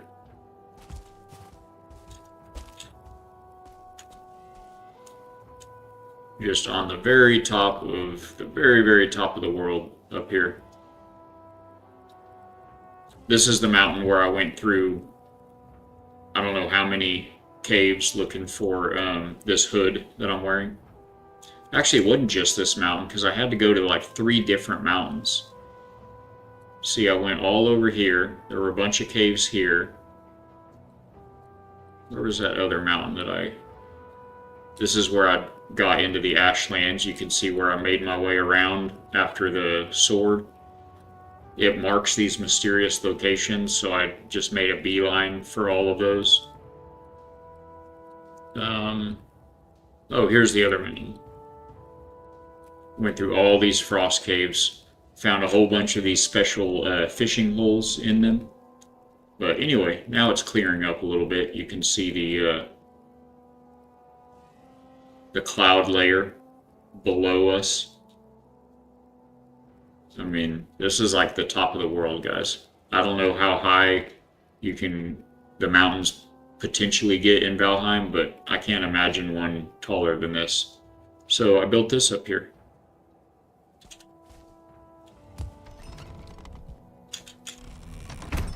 Oops. Alright, head back to the house, go check out the Ashlands base.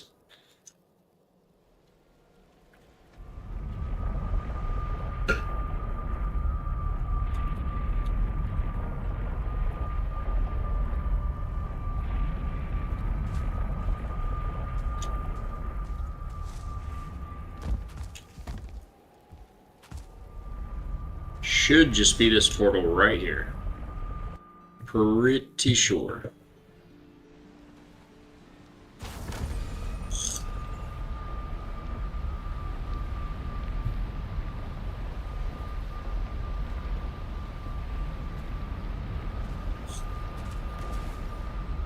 Yeah. For those of you who have played Valheim, you may recognize a little bit of this place. I built this out of a charred fortress. I need to build a raised earth wall around it to keep the bad guys. I'm getting a little bit of a lag here. Might want to chill out for a minute and let the game finish loading in my base here. But there's all the storage.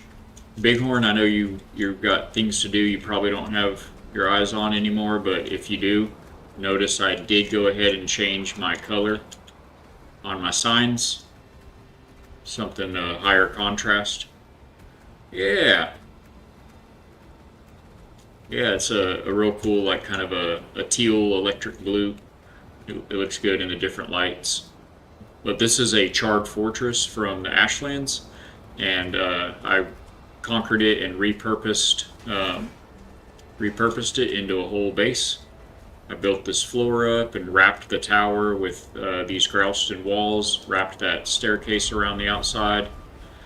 The inner tower, these doors right here are impossible to break, but you can build a battering ram and break them, but it breaks everything inside and breaks out huge chunks off the side of the walls, and it just looks awesome. So I left it, and it takes forever, but you can break these walls with a black metal pickaxe. So I broke a little hole in this corner and a little hole in this corner and put my little bedroom right here in the inside, in the middle. And it's got that neat little grate of spikes open to the sky up above. Was that a harpy? I know there's a Morgan outside. I hear him, but I think that was a harpy. I'm not fighting a harpy right now, guys. That's not happening. This is the chimney. My kitchen is right below there. So I've got the oven and the cooking fire piped in. These spikes, you can't break them either. So watch your step up here when you get to this part of the stairs.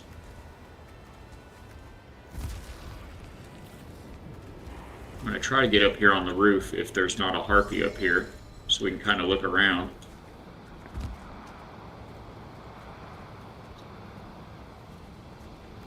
Yeah, I think it's that Morgan right down there, that bone monster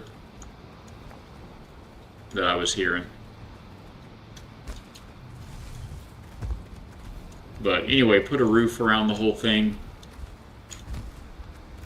This is the center, the top of the tower in the middle of these charred fortresses.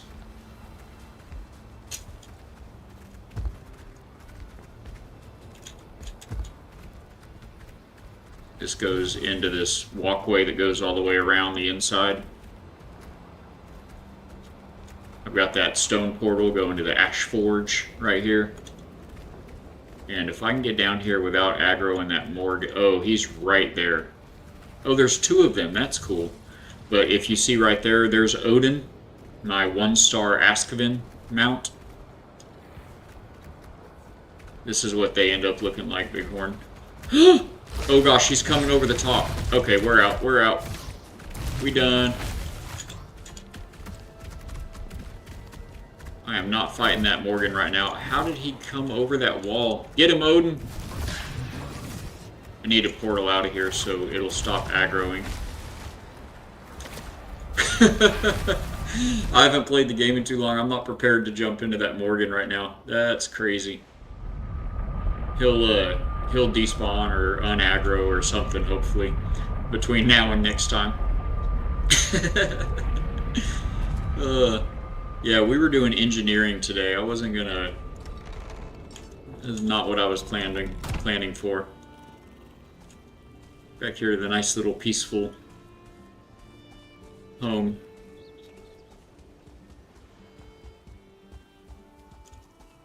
This is our forge.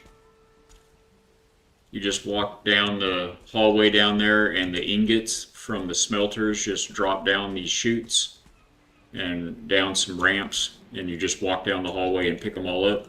You grab your charcoal out of the kilns on this side and put it into the smelters right there. And you come around this way. These boxes hold the ores, so then you load up your ores in this side.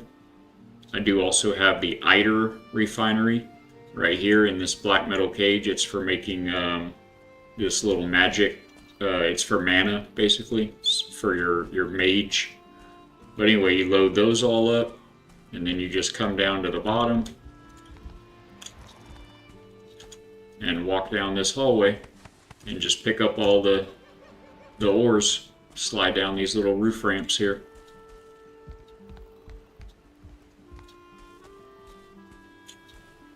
Oh, I was coming out here though for the garden.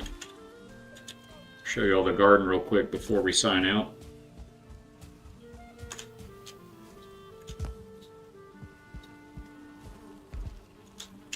This is our garden. I was inspired by Donnie Dreams here on Twitch. Go check him out as well. He plays a lot of neat survival crafting adventure games. And he built a tiered garden in Fatbeard's server at his base. And it inspired me to build this. Looks very cool. I like the way it came out. We've got our beehives in here.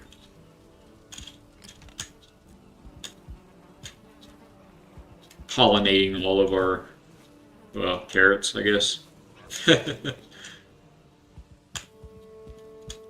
So we've got the tools right here for replanting and for harvesting. Some chests for seeds.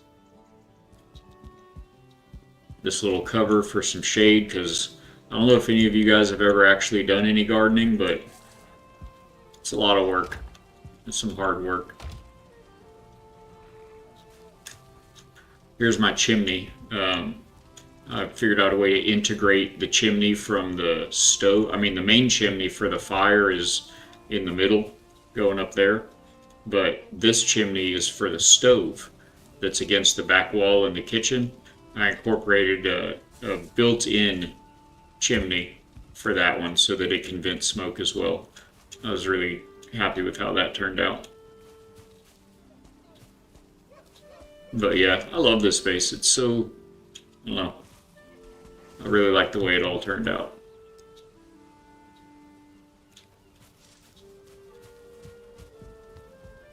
The dock was the most recent addition. Well, actually, I guess the portal tower, I think I built the portal. Yeah, I added the portal tower after I added the dock. Pretty sure.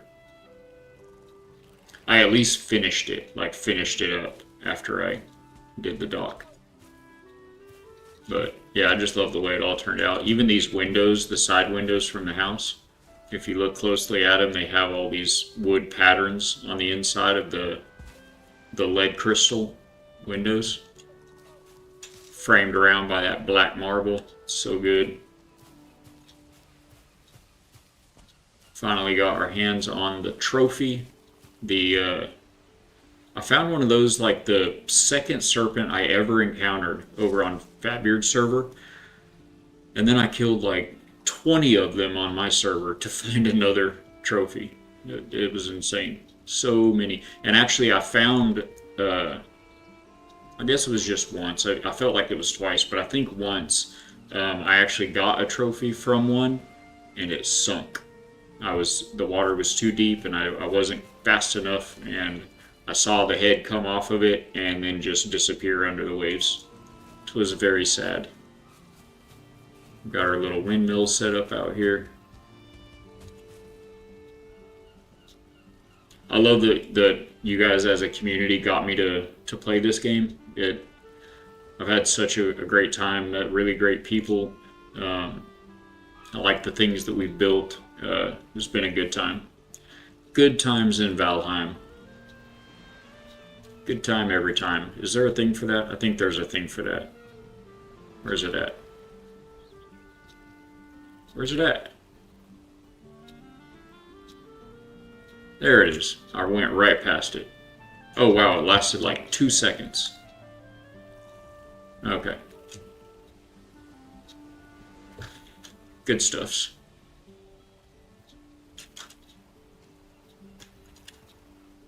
And that's what I wanted to share with y'all.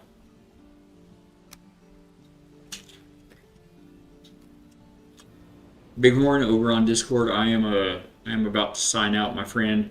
We've got to find some folks to raid out to. It's pretty close to quitting time in my back, and okay, perfect. You got it, man. It's always a pleasure, Bighorn. Love you, guy. God bless, and all right, sounds good. See ya. So, on Twitch, help me. We are going to raid out to somebody. And for all of you beautiful Gearbot followers of the factory, thank you guys for being here and for supporting us. You can please copy and paste this message here into the channel that we raid out to. We're going to spread the factory love around the interwebs. Also, as a reminder, on October 17th, we are going to be privileged to sorry, I'm multitasking here. We're going to be a part of the Faith Forged Gaming Raid Train event on Saturday, October 7th. We're going to highlight all of the amazing Christian streamers and content creators that Faith has met throughout the year this year. I'm grateful and blessed to be one of those. I love being over in his channel when I'm able to catch him, and we'd love to see you guys come in and support the community, meet some new people, and for all of you that are subscribed here to the factory, you guys can copy and paste this chat message into, or raid message into the chat where we go. If you're watching on Rumble, hang tight with me for just a couple minutes. I've got to manually raid out in Rumble. So let's see. Do let me know in chat. I've got my eyes on chat here. If you guys have any recommendations, all the time I'll go back through chat later on in the evening after the stream, or the next day I'll go back and look through the chat and make notes of people, books and games and things that people have recommended I check out, YouTube channels, things like that. And inevitably I always end up seeing a message right at the end of stream like, hey, go check out so and so. and I don't know why I don't see it. I don't see it before I raid out. So speak up now if you have anybody that you see live you'd like us to raid out to. We're looking for family-friendly content creators here on Twitch to raid to. Probably not going to find a Space Engineer stream, but I'll look. Oh, my shoulder. I'm falling apart, guys, prematurely. I do like streaming into, ooh, you know what? Let's go say hi to Murphhound. I haven't talked to him in a little while. He's got a couple people watching him play Solasta 2. I haven't heard of this game. It looks pretty cool. It looks nice. But he's a great family-friendly streamer, creator that has been a good friend of the channel here at the factory. So let's go say hey to Murphhound and see what he's up to. We're going to spread the love. Y'all copy and paste those messages, throw them up into chat. I'll be back Monday evening, 6 p.m. Central Time here in the U.S. It's almost 1 p.m. now, if that helps you gauge things. Love to see you back then. If not, we do Monday, Wednesday, Friday evenings, and then we kick in the Saturday streams like this during the day. We start up at 9 a.m. through 1 p.m. again, Central Time U.S. So, love you guys. Thank you all for being here. It looks like we didn't have any last minute, so we're going to raid into Murphhound. God bless you guys. We will see you next time. Thanks, everybody. And over on Rumble, let's get that raid cracking here. Give me just a moment.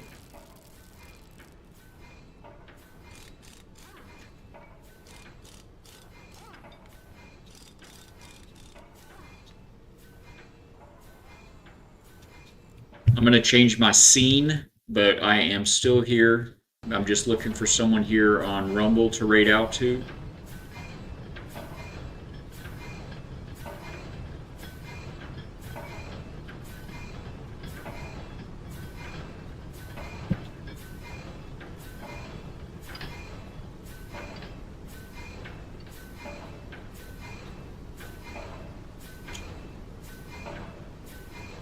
Get out of Valheim there. That menu music is fantastic, but hard to hear.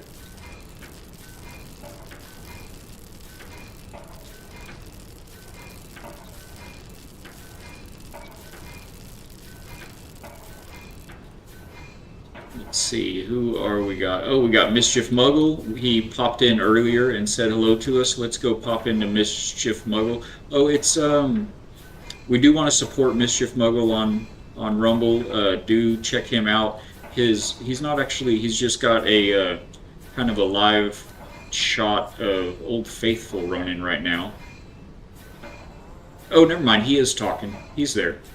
So let's go say hey to Mischief Muggle over on Rumble. Let's get that copied up here. Get back into... There's a lot of work over on Rumble, guys, to get this raid put out there. But we're going to get it done. Let's see. We'll hit that and that.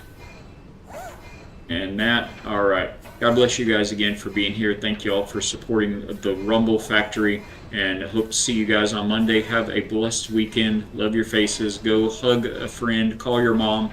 Touch some grass. And we will catch you on the next one. Take care, everybody.